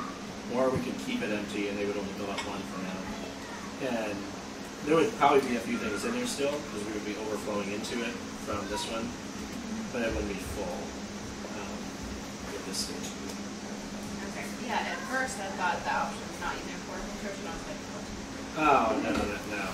We would probably still use portable. I mean, one of the big reasons why we would use Portable Church for this is not to sugarcoat, like, it's not to pretend that we couldn't do this on our own. Because we could do this on our own and save $25,000, right? Probably. But where you don't save is that someone has to do it. Someone has to have the time, knowledge, skill, ability, skill and ability is put together, but drive to do this. And some of us have some pieces of that, but the problem is really the time. It's a tremendous amount of time, and it takes a long time to put everything together and figure it out, and source plywood and whatnot. I'm not sure that $25,000 really is an accurate number, because I'm not sure that that's quite the savings. Now, you save about $10,000 worth of paying them for their fees, and then whatever else it would be. But this is all stuff we can do on our own. If Mike quits his job, or takes 2 months off with Alan, and we work on this nonstop. You know what I mean? Probably not. Yeah, but then you'd have to pay them $2,500 a month. That's fine. That's you're Well, losing the 10 grand. no, they're It's not volunteering free, their right? time. They're volunteers. That's the point. That's going to save money. Right. No, because- but I'm saying, right. Right. It's I'm not thinking business. right. You couldn't. So you got to pay somebody Right. to take 2 months off and Right. buy those trailers for 15 with cases, Right. and do the other 75 herself with buying things a little cheaper Right. or the same. They gave us the plan. We paid them for the plan. We could Right. part ways. Right. We can do whatever we want. We don't have to do Right. anymore with it. But you But- have to pay That's the catch. somebody income for 2 months Right. at their current rate to Right. do the work yourself. Sarah and I went to Excel Network. It's a church planning network that's across the nation. We went to one of their things the other night in Philly. We sat at the Phillies game watching them lose to the Mets 10-0. And the network leader, right, so he leads all of this, he hates Portable Church.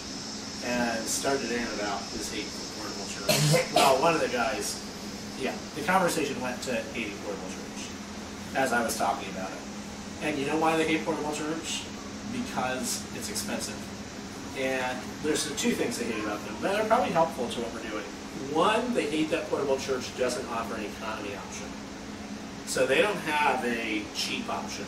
That's not their business. It's kind of like Bart's business doesn't sell cheap cranes.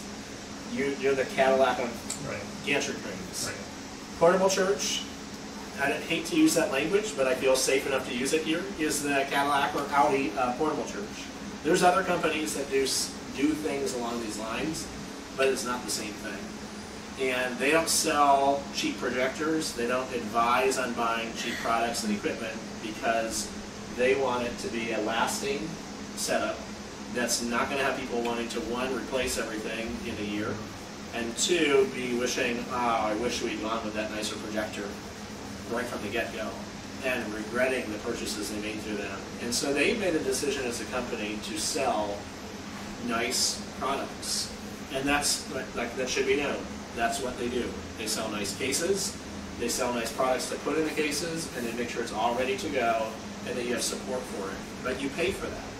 And that's an important piece of it.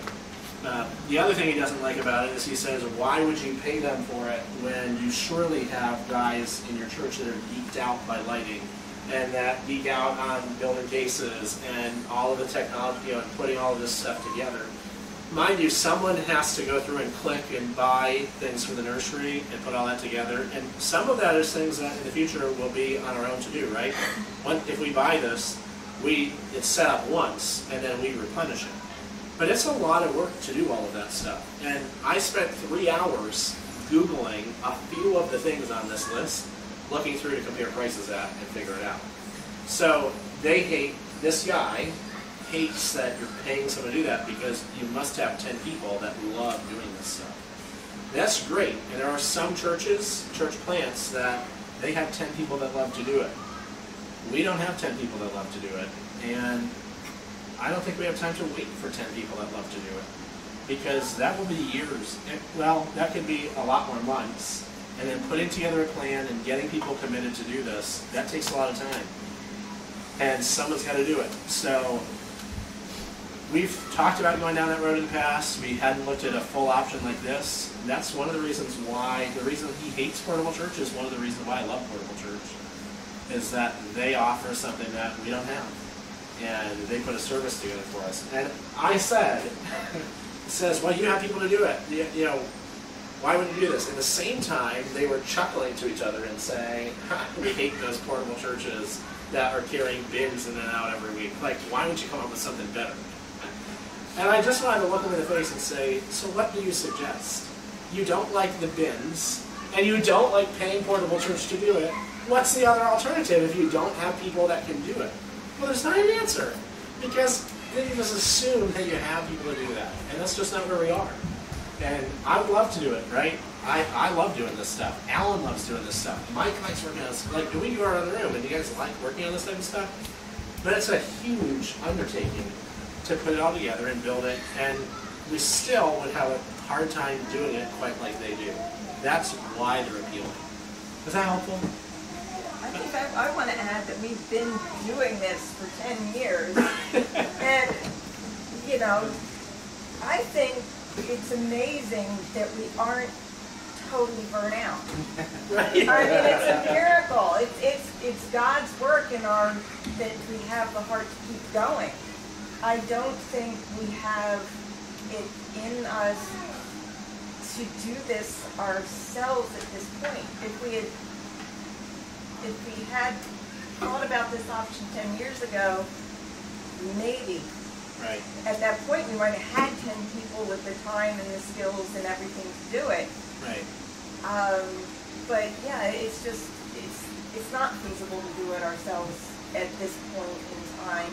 Right.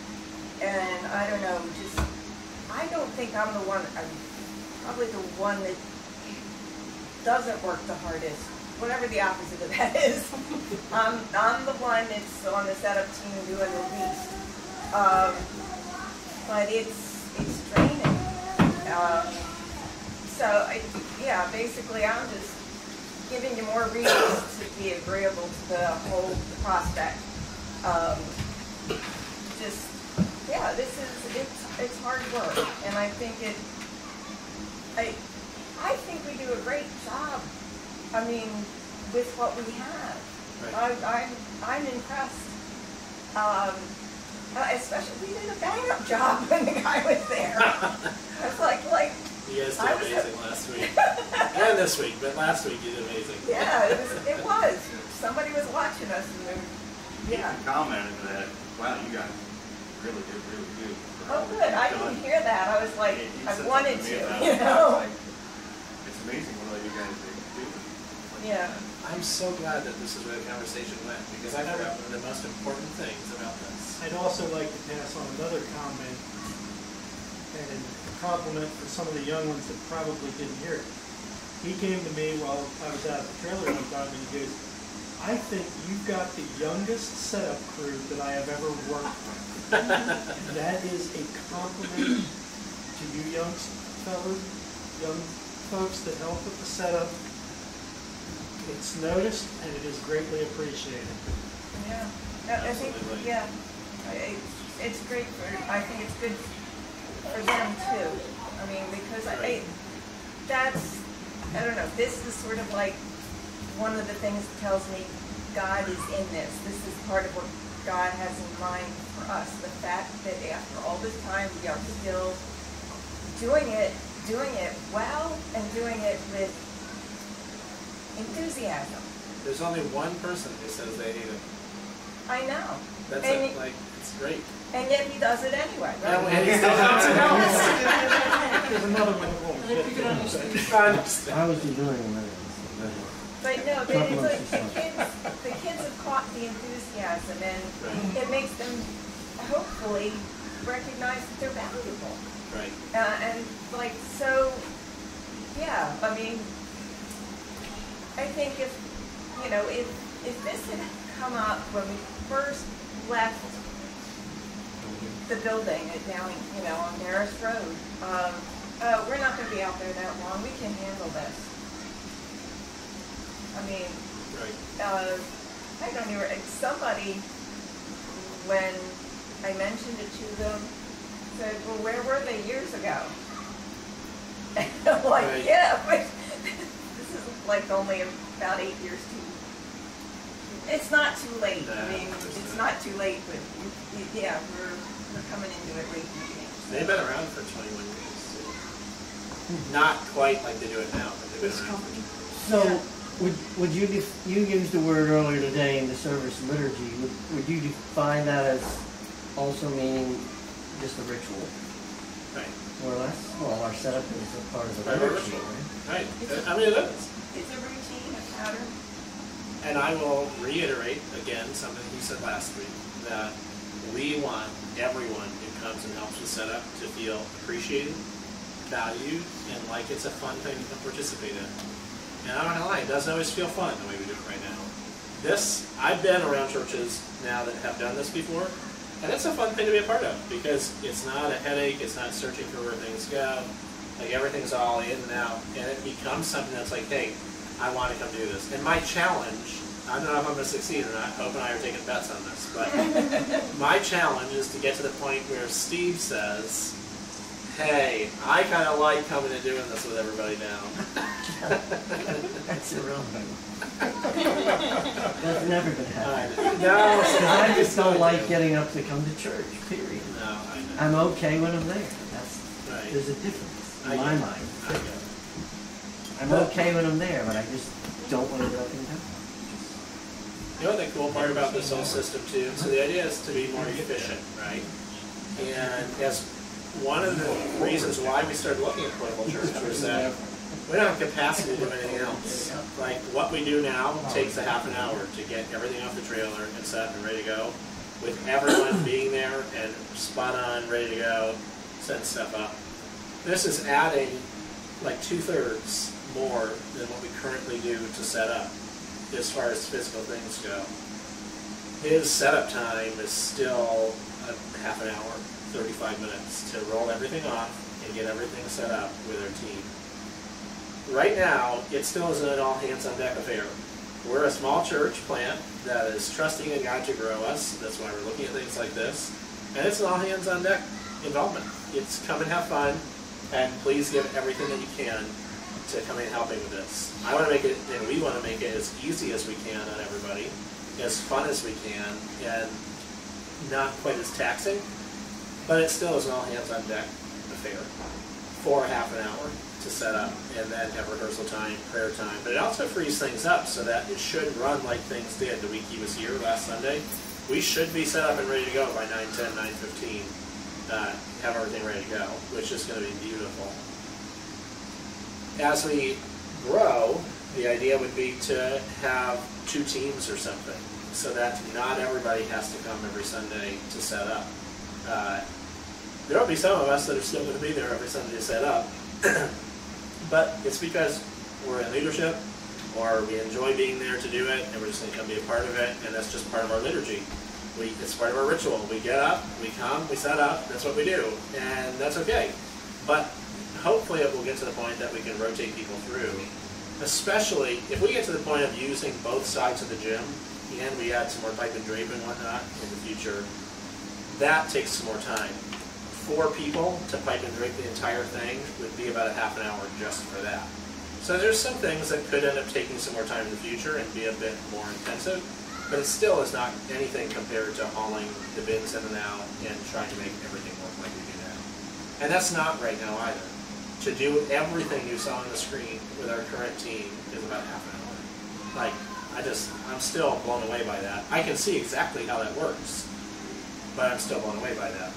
And then again, it's tear it all down and put it away. Now the tear down time, everything goes quicker when it comes back down, even for us now. We can take everything down, what, in half the time that we put it up? Something like that? Because it's all clean up. And that's the same way, you just put all the lids on. The kids' cases are like you put everything back in and make sure the door is closed, and that's it, as far as like the nursery toys and stuff go.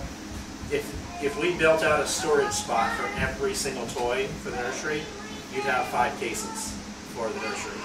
So the kids' cases are the one thing that's not quite as organized as everything else, but it still is, you put it all in, you shut the door, the next time it might not all fit the same, But that's what you say. Put it in, make sure the door is shut, and that's how the toys go in. All the play panels and everything have a spot. You just tear it down and put everything away. It might involve a half an hour of tear down. I don't want to take guesses on that because I'm not really sure until we do it. But I would guess it'd probably be 15 or 20 minutes of tear down. Probably with a few less people, like it is now, where not everyone who's setting up is tearing down. So. I like that it looks more professional. You like that? Rather Same than board. like the wobbly table for the projector. Right. I mean, I really see no downside to either option, whether we go with the stuff from the church in Texas or brand new from Portable Church. I mean, As far as the trailers. as far as the trailers and the cases, I really see no major downside to either option. Right.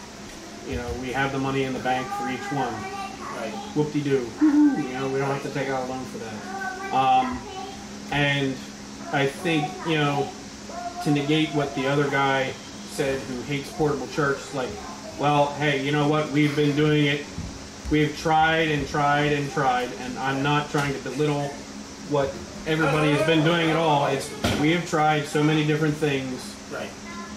We're out of options. You know, Just and can't do more. we just can't do more. Right. And you know, you got my vote. I'm saying go for it. You know, I don't. Right. You gotta wait till next Sunday. But. And I'll volunteer to drive to Texas if we gotta go too. If you need another driver. I have my medical card too. So I would like to. My plan for the Texas thing is I'd like to have 3 people to go, at least 3 or 4. But I'd like 3 because we'd probably fly. The tickets are like $120 to fly to Texas. But we'd probably stay the night there, or just get on the road. If we had 4 people, we would just hit the road and head to Michigan, and we'd stop to go to the bathroom and get food, but we'd drive straight through Michigan. And then, if we had 3 or 4 people, we would just drop 1 truck off in Michigan. It'd probably take both trailers to Michigan still, I would guess, how things are looking, and drive back here in 1 truck and return that. But it'd be like a fly, drive. But You weren't going to fly home from Michigan? the tickets for Michigan are, if it were like a month from now, it'd be a whole lot better pricing. But it's a little too close to go anytime in the next couple of weeks to get it down to where it'd be cheaper than just driving a rental truck back. Because, especially if it were 3 or 4 of us, like the road starts to add up, and it's over $200 a ticket. So I probably would just drive from Michigan. It's only 9 hours, and if we were driving straight through, it would be Texas to Michigan is how many? 22, 22 hours? about, yeah. That's 1 day, and home is 1 day. And there's Right. we need 3 days. It'd probably be a 3-day trip. And Zach just volunteered to go. Mike wants to go. Steve might Well, go. if you're not gonna spend an overnight anywhere, you could do it from Wednesday to Saturday, couldn't you? Probably. so long as we don't converse too much and the people who aren't driving. You go to couldn't sleep. with 2 because you'd have to, two people would have to snooze somewhere even if it wasn't in a hotel. Right. But if you were gonna rough it for 3 days, Right. I mean, I would at least add in some buffer time to stop at a rest stop somewhere and Yeah, we that's sleep all for in 5 there. hours in a truck. Right. We tried to drive straight through to Saskatchewan and that just didn't happen. Right. Yeah. Because everyone talked to me. Pretty much. no, you gotta climb in the back. You're and gonna sleep. see Big Papa with his CPAP in the back. Trust me, when you get into some of those conversations that just go for hours. Trust me. I know. Sleeping in the back. Trust me. Get 2 people, one stops talking, the Yeah, conversation. but then there's, if somebody's snoring, it Might might not not work. Hey! I don't snore with my CPAP. Anyway, that's the yeah. We'll figure out the logistics. Well, if you have 3, then I would do 4 if you can wait till Wednesday night. Right.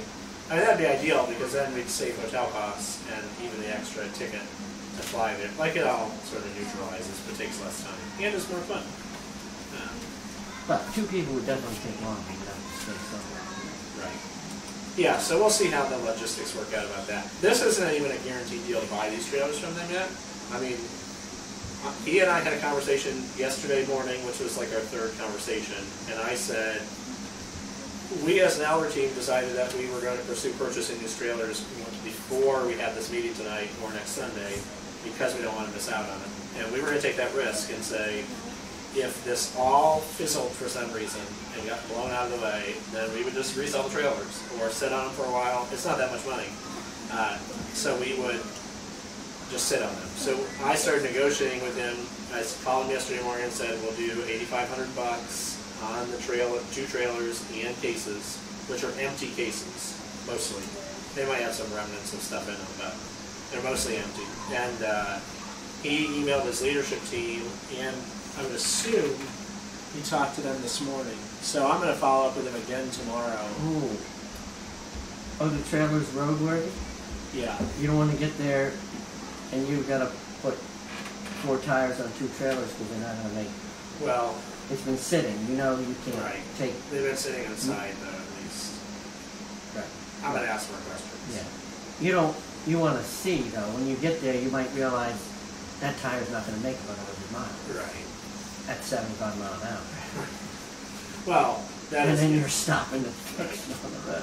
If we, I'm going to ask you about the tires, and if it were a matter of the tires, that, yeah, we'll figure it out. I bought tires in Florida, I know, for like half the price that I paid for them up here one time. So even if we needed, well, even if we had to buy them, that's just still time. Right, we got to get them on. And somebody got to put them on. I'll ask about it more. I think they're roadworthy, and we would get a Texas transport permit, or it sounds like we could permanently register. You know how you see like the trailers with the Michigan plates on them, they're semi-permanent? It sounds like they actually offer that for this size trailer now. Oh. So we might be able to register them in Michigan as semi-permanent. semi-permanent. Well, isn't Maine better? What's that? Maine's a permanent. Yeah, I'll have to look into it. Because I could probably do that all from here and have plates to take with us and stick on it and drive. That's my point. Anyway, we'll figure that out. Do you have any other questions related to something that's not the trailer transportation? Where do all the cases go then when they're, like on a Sunday morning? Everything's on those in the cases, right? Right. Or, yes. No, okay. Some of do we put them back in the trailer then? They stay inside. Okay. So like 2 of the cases are sound cases, right, that they stay out. The changing table thing is a case that stays out. The TV hatch case stays out. The hospitality kit case would go behind. See, that's what's not in the design that needs to work out a little more. It would either be a piece of pipe and drape and then that big sign in front of it, and then the case would go back there. Or it would have to hide behind the pipe and drape somewhere else. But so I'm just thinking they're pretty big, and since yeah, it has these pieces around. All the and like the kids' material case would stay out too, because that has their plastic, you know, the drawer, like Rubbermaid things that have the drawers in them. That's what that thing's full of almost.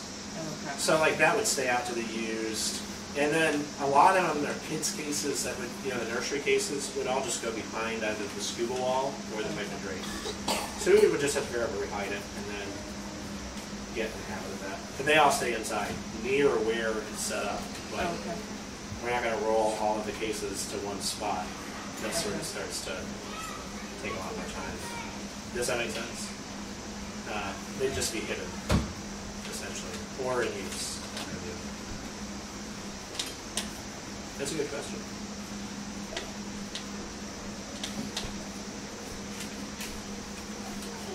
Anybody need any more reasons to go forward? The other thing that keeps going through my mind is like, what if we get this and somehow within a year we've got everything we need to have a permanent home? Would we do that? I mean, if we've got the money, a place, whatever, I mean, I'm basically answering my own question. I feel like if, like that church, they used it for however long and then decided to go back to the building that they already had, I don't feel like this is wasted money, I guess. It's because all of the stuff could still be used, and what can't be used can be sold. And That's an option. yeah, it's sort of like, it seems like a lot of money, but I don't think it's just not wasted money, it's invested. Right. Well, I was talking to Andy about this. He and I were briefly talking about it the other day after the meeting was done. And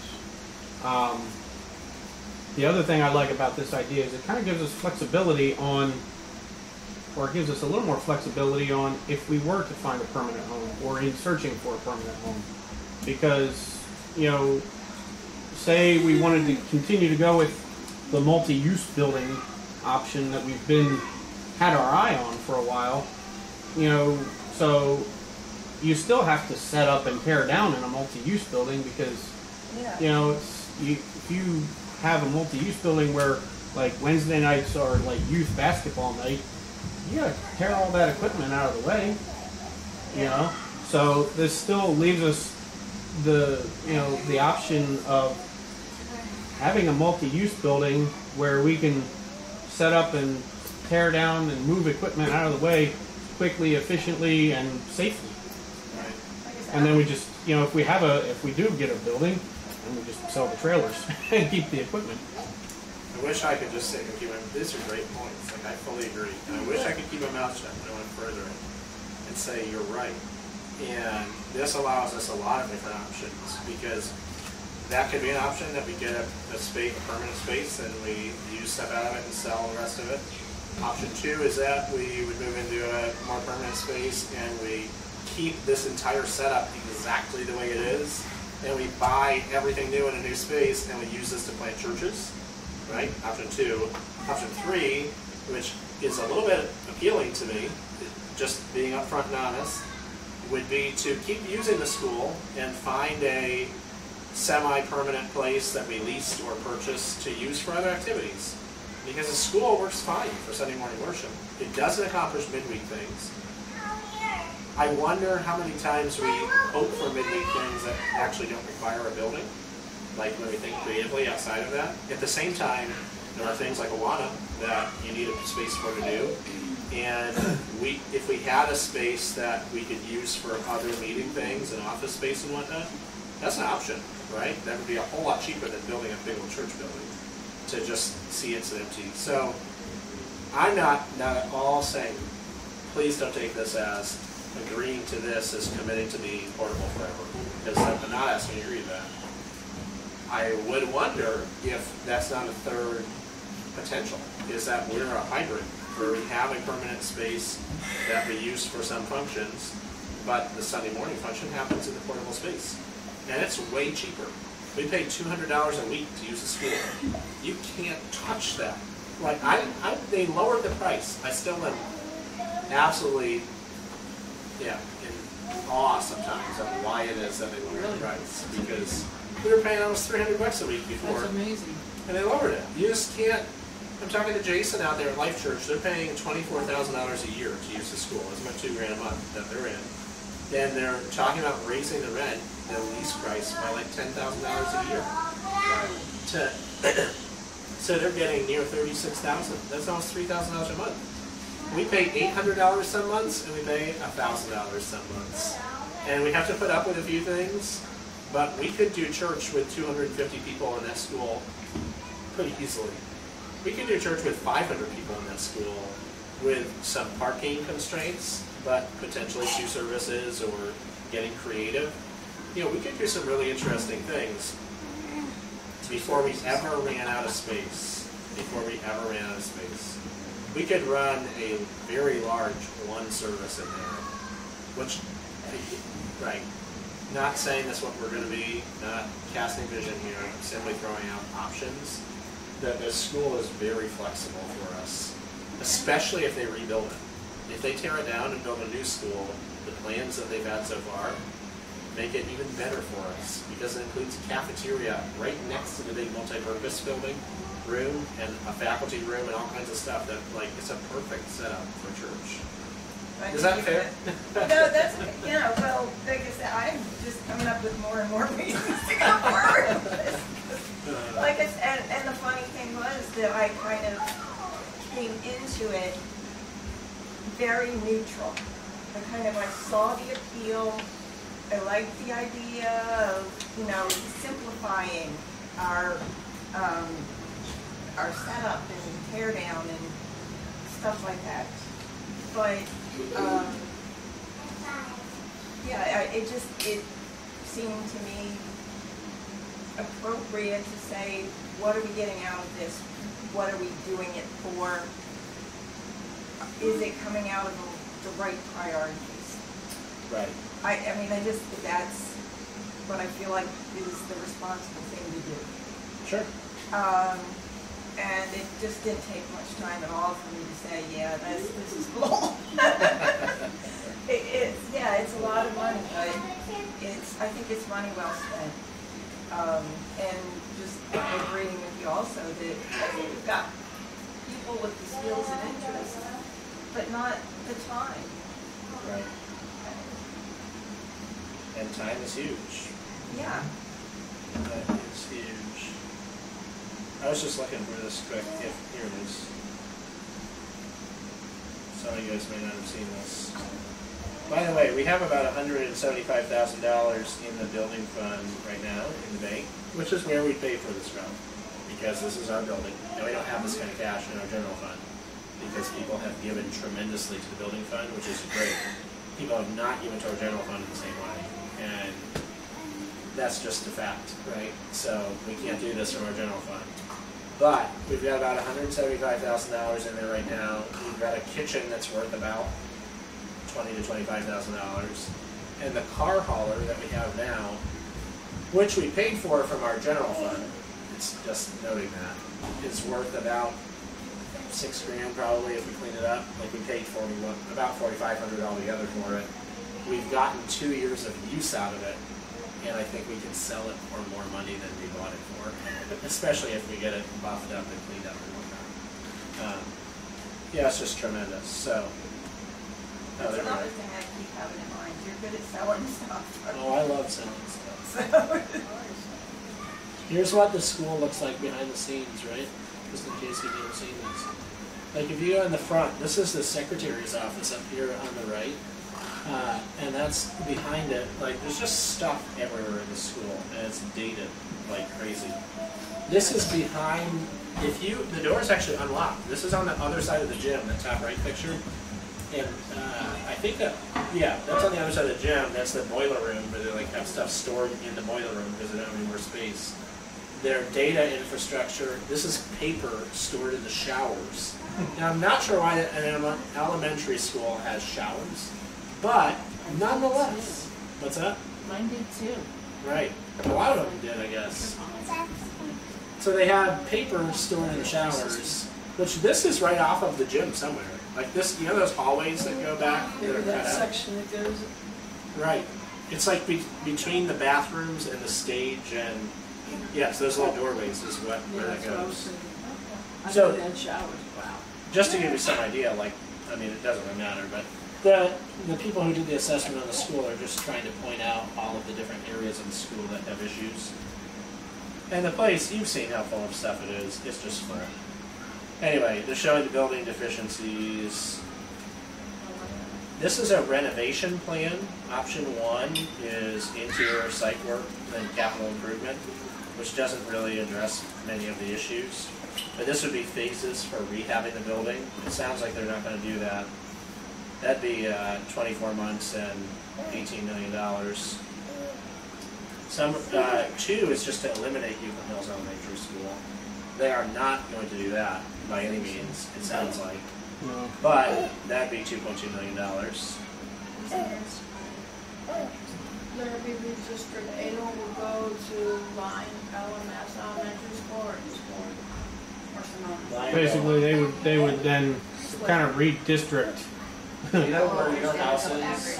If you're looking out your front door, right, across the street, and go right down to the next school building that's there, that's the elementary school. Like they're within a half mile of each other. But the line runs like right through Yeah, there. they'll redistrict if they not take care of. For all the elementary students, yeah. Anyway, they're not going to tear it down. That's what. I mean, there are other schools are, is what I can understand, are pretty much maxed out as it is anyway. I Yeah, mean, you they're have not going to. you have, and you still have people moving in to the area Right. and still maxing out all the other schools. They're not going to. No, they won't. That's not an option. They just included it. Yeah. Third option is to add a 2-story classroom wing and keep the existing multi-purpose room with some additions to it. So they would actually turn things around and whatnot, I guess, and change the parking and everything here. I don't really understand how that whole thing, how this entire plan works, but anyway. Option 4 involved, just so you know what they were talking about. Option 4 involved in keeping the existing multi-purpose room, so that's where we worship right now, is the gray spot, and then building on all the rest of this building to it, off to the side. So they would build all of this, and then tear down this, right, is what it sounds like. Yeah. Now this would work out pretty well for us for church too, actually, because it's got lobby, cafeteria, multi-purpose room, kitchen, music room, like everything's right here. And this would feel pretty nice coming into if they did this. I think it'd be pretty good. But that option is more expensive. That's $35.5 million, $35.6 million. Option 5 is to tear the entire building down eventually and build a brand new building with, again, a gym, a cafeteria, the kitchen, storage, some more classroom space up through here. Like this becomes 2-story. There's a library here that would probably work well for what we do. Anyway, it's a new building, new everything. And that option, if I think it's like $32 million, $32.6 million. So it's cheaper for them to build an entire brand new building than it is for them to keep the existing multi-purpose room and add on to it. But this would be planned to, eliminate some of their own problems with parking and whatnot too. These are just rough proposals, but you get the idea, in case you were wondering. There's the price tags on all the options.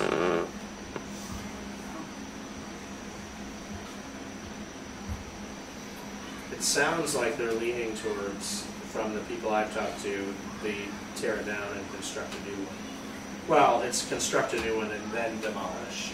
Right. Right, they build a new building out back and then they demolish the building out front. Because they have to keep school going with any of these options. Mm-hmm. So no matter what they do, they can't just tear the whole building out.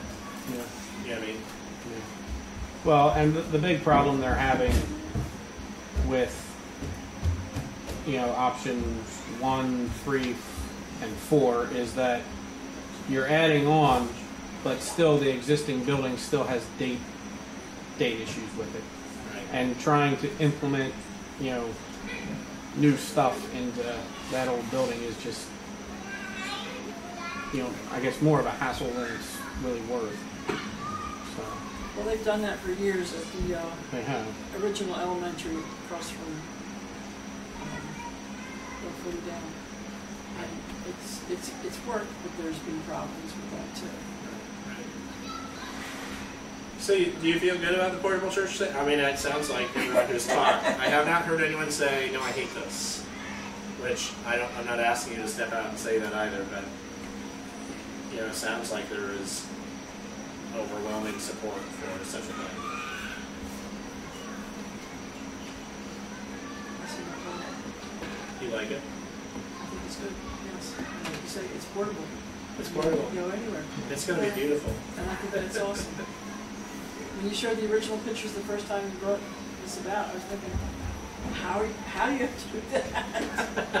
It's like, how do you transform all those walls to look like that? It's really cool. Right. But, That's where, and the lighting is a big role in Yes. that. Like, that's huge. Because you can make things disappear when you make some parts dark, mm-hmm. and then light other places. And the one other thing you and I mentioned, or you and I talked about a little bit, was having this portable church makes us a little more accessible to work with the school. Right now, we would have a much more up-to-date, Right.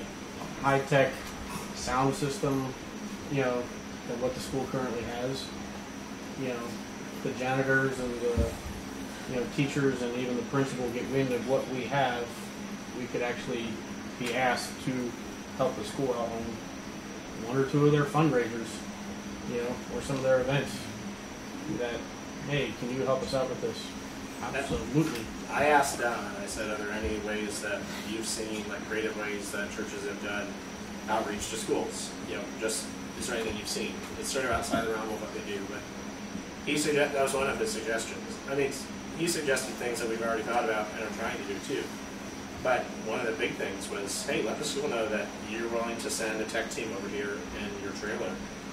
And with it being easy to set up, you guys could set the whole place up and really, you know, if they want to do a big fundraising banquet or do a nice night, you could transform that place for them for free. Like, we wouldn't charge for this. This is a way that we reach out to the school though. And if we do that 10 times a year, like that'd be once a month. But if we did that like once a quarter or something for the school, that still is not that many times. And as we grow, that becomes a ministry for us. I think they have a movie night there a couple times a year at the school, Right. in the gym. And there is a giant screen on the stage. There is. But that's a front projection screen, so they have to put a projector out in front, which is one of the reasons why we're buying a screen, because it puts everything behind. Mm-hmm. And if you do that with the sound quality that we have, and for a movie night with the whole thing open, you take some of the heavy pipe and drape that we'll be purchasing, and put that along the back wall, and that deadens the clap back from it, from watching a movie or anything. Add the subwoofer to it, and it's going to be like, not quite like going to the movies, but a lot better than what it is now. Oh, yeah. So, you know, this is a way, we can minister to school that way too. I'm thinking like they have their concerts or plays or something, if we would be willing to let them use our, you know, the drapes and lighting and stuff, that could make the whole experience for the kids and the parents that much more special. Right.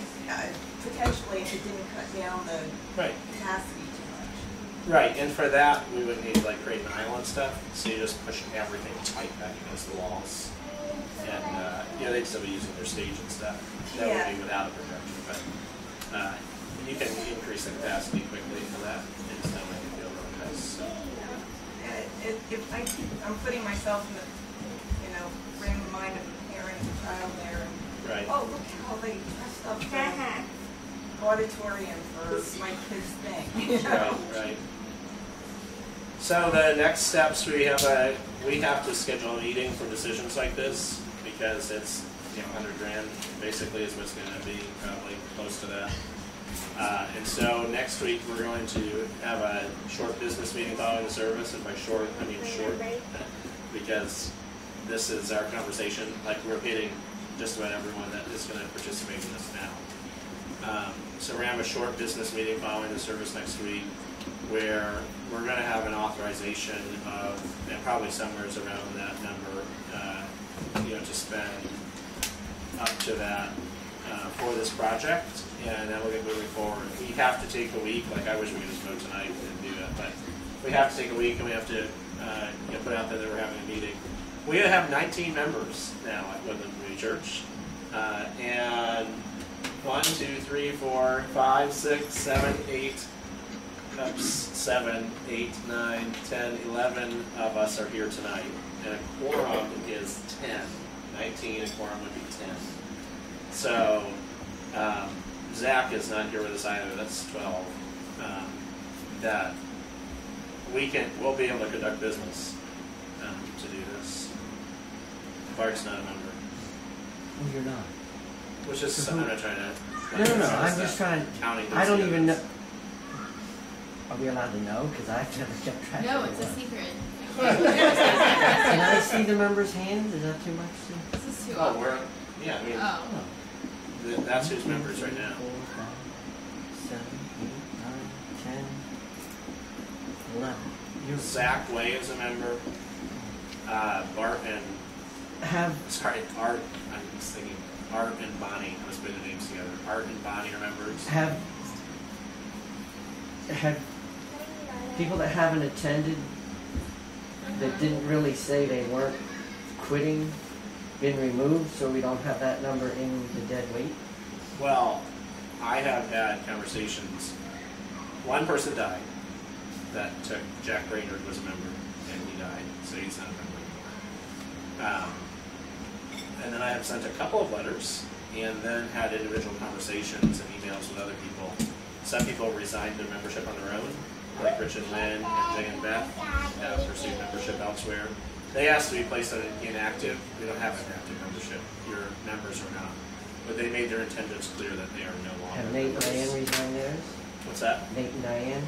I sent an email asking for a response and did not get a response, so they are not on our membership anymore. So But- no, they are not members of Woodland anymore. Okay, they didn't They did not resign theirs or officially take resign it their off? membership. Okay. They are not members of Woodland Community Church So they've been anymore, taken off. and they are taken off. I just didn't No, want no. people that we had to meet a quorum with people that didn't exist anymore. No, that's why I was so there's Right. 11 of us here tonight, right, we counted. And then Dan Burston and his 2 kids are members still, so that's 3 more. I will pass that on that he might want to watch this. Well, I wouldn't make a big deal about this. Okay. I emailed it to him.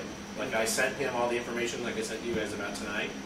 And so they are members still. I've talked to them. They have not resigned their membership. Dan comes and votes. He knows that this is happening. We'll see what happens. He probably show. He comes to I vote and then never comes Here's the back. deal, though. I have not taken votes from his kids because they're not there and not present, and they haven't accepted me. That's just the way it is. Zach Way is a member. Art and Bonnie are members still, which Art has talked about this some, but not. He knew about this meeting tonight too, because I talked to him individually and then conversed more about it this week on the phone over it. Tuesday after we met with Don, I was talking to him about it, and he didn't come tonight, nor has he shown any more interest. So, we have. It's not like counting through who is, but that's who the 19 members are. Jared and Meredith Spidel have resigned their membership. Has Ed? Ed is still on our membership. He's still on there. 19. Yeah, I was wondering, you had 18, that's 19. Oh, you would count. Is he you- 19? Okay, good man. Yeah, he's still on there. So we're down to 19 active members at this point in time that are still counting.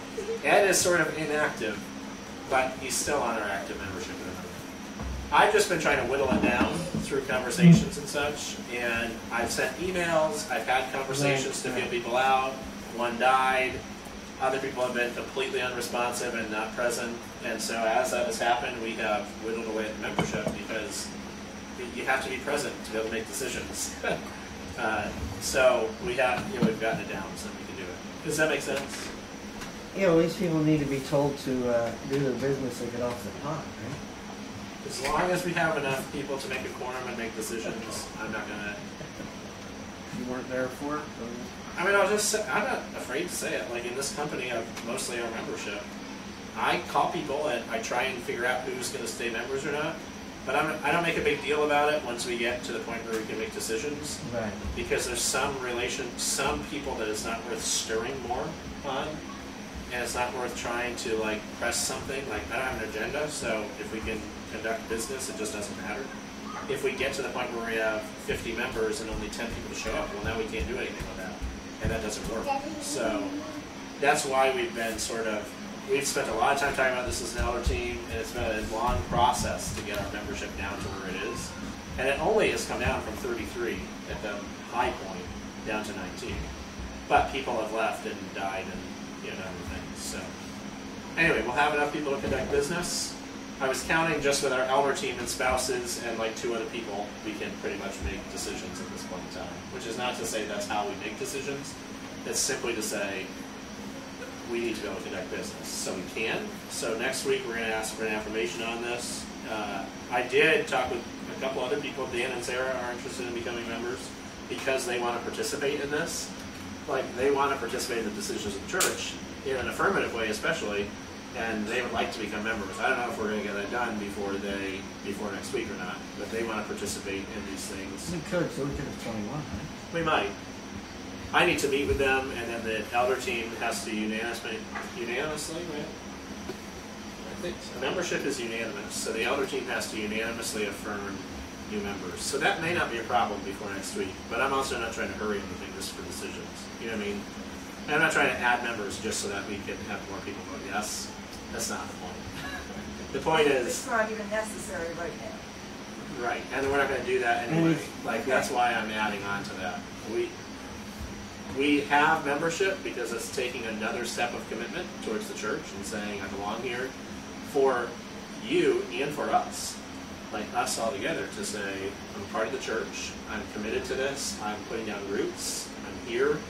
And as part of that, you have the responsibility of helping to make decisions and discerning for the church like this.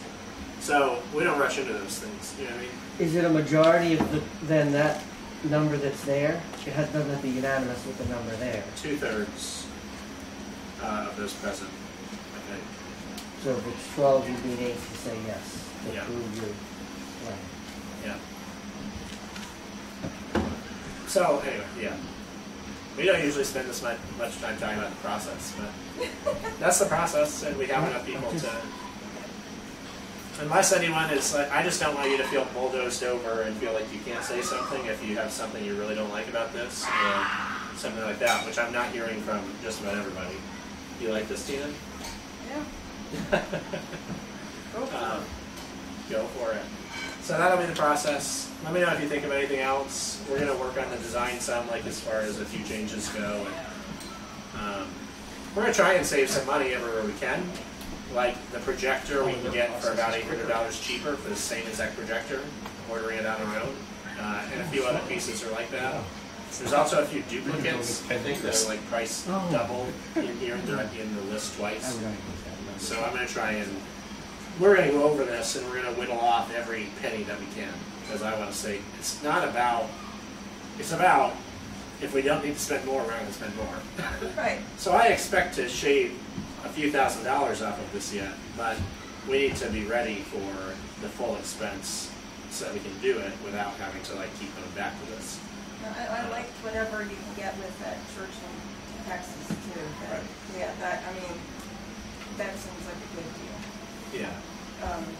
The only thing that I question about that is how much is it going to cost for the portable church to refurbish the containers? He's getting me a price on that, Okay. but it'll probably be $1,000 or $2,000, I would guess, for all of them. Okay. I think I'm being a little conservative in my guess on that. Like, I would say it'll probably be less than that. I think I'm trying to overreach, but I don't think it's going to be that much. And Don is trying to work with us. I mean, he's the one who told us about the trailers. He didn't have to say a word. Portable Church was going to buy those back. So he didn't even have to give us an option. Portable Church was going to buy them back. They would refurb the cases themselves, fix up clean up the trailers, and then they'd sell them to another church for a profit.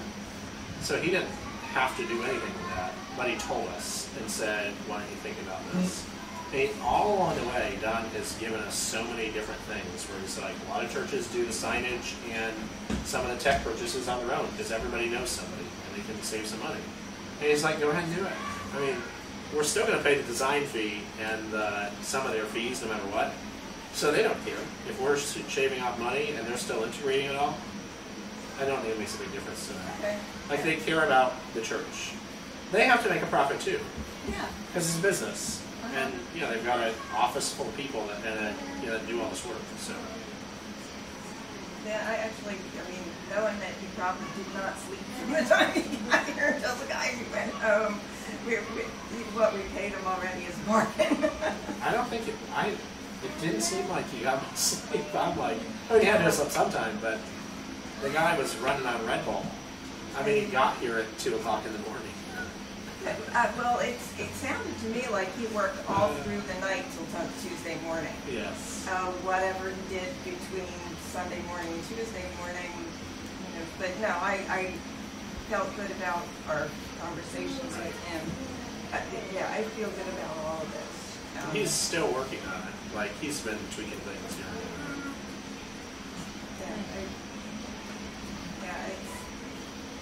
Everything feels positive. Yeah, there are ways to whittle down and save money where it's realistic. But like I said, I mean, I said to you personally that go for the top of the line projector.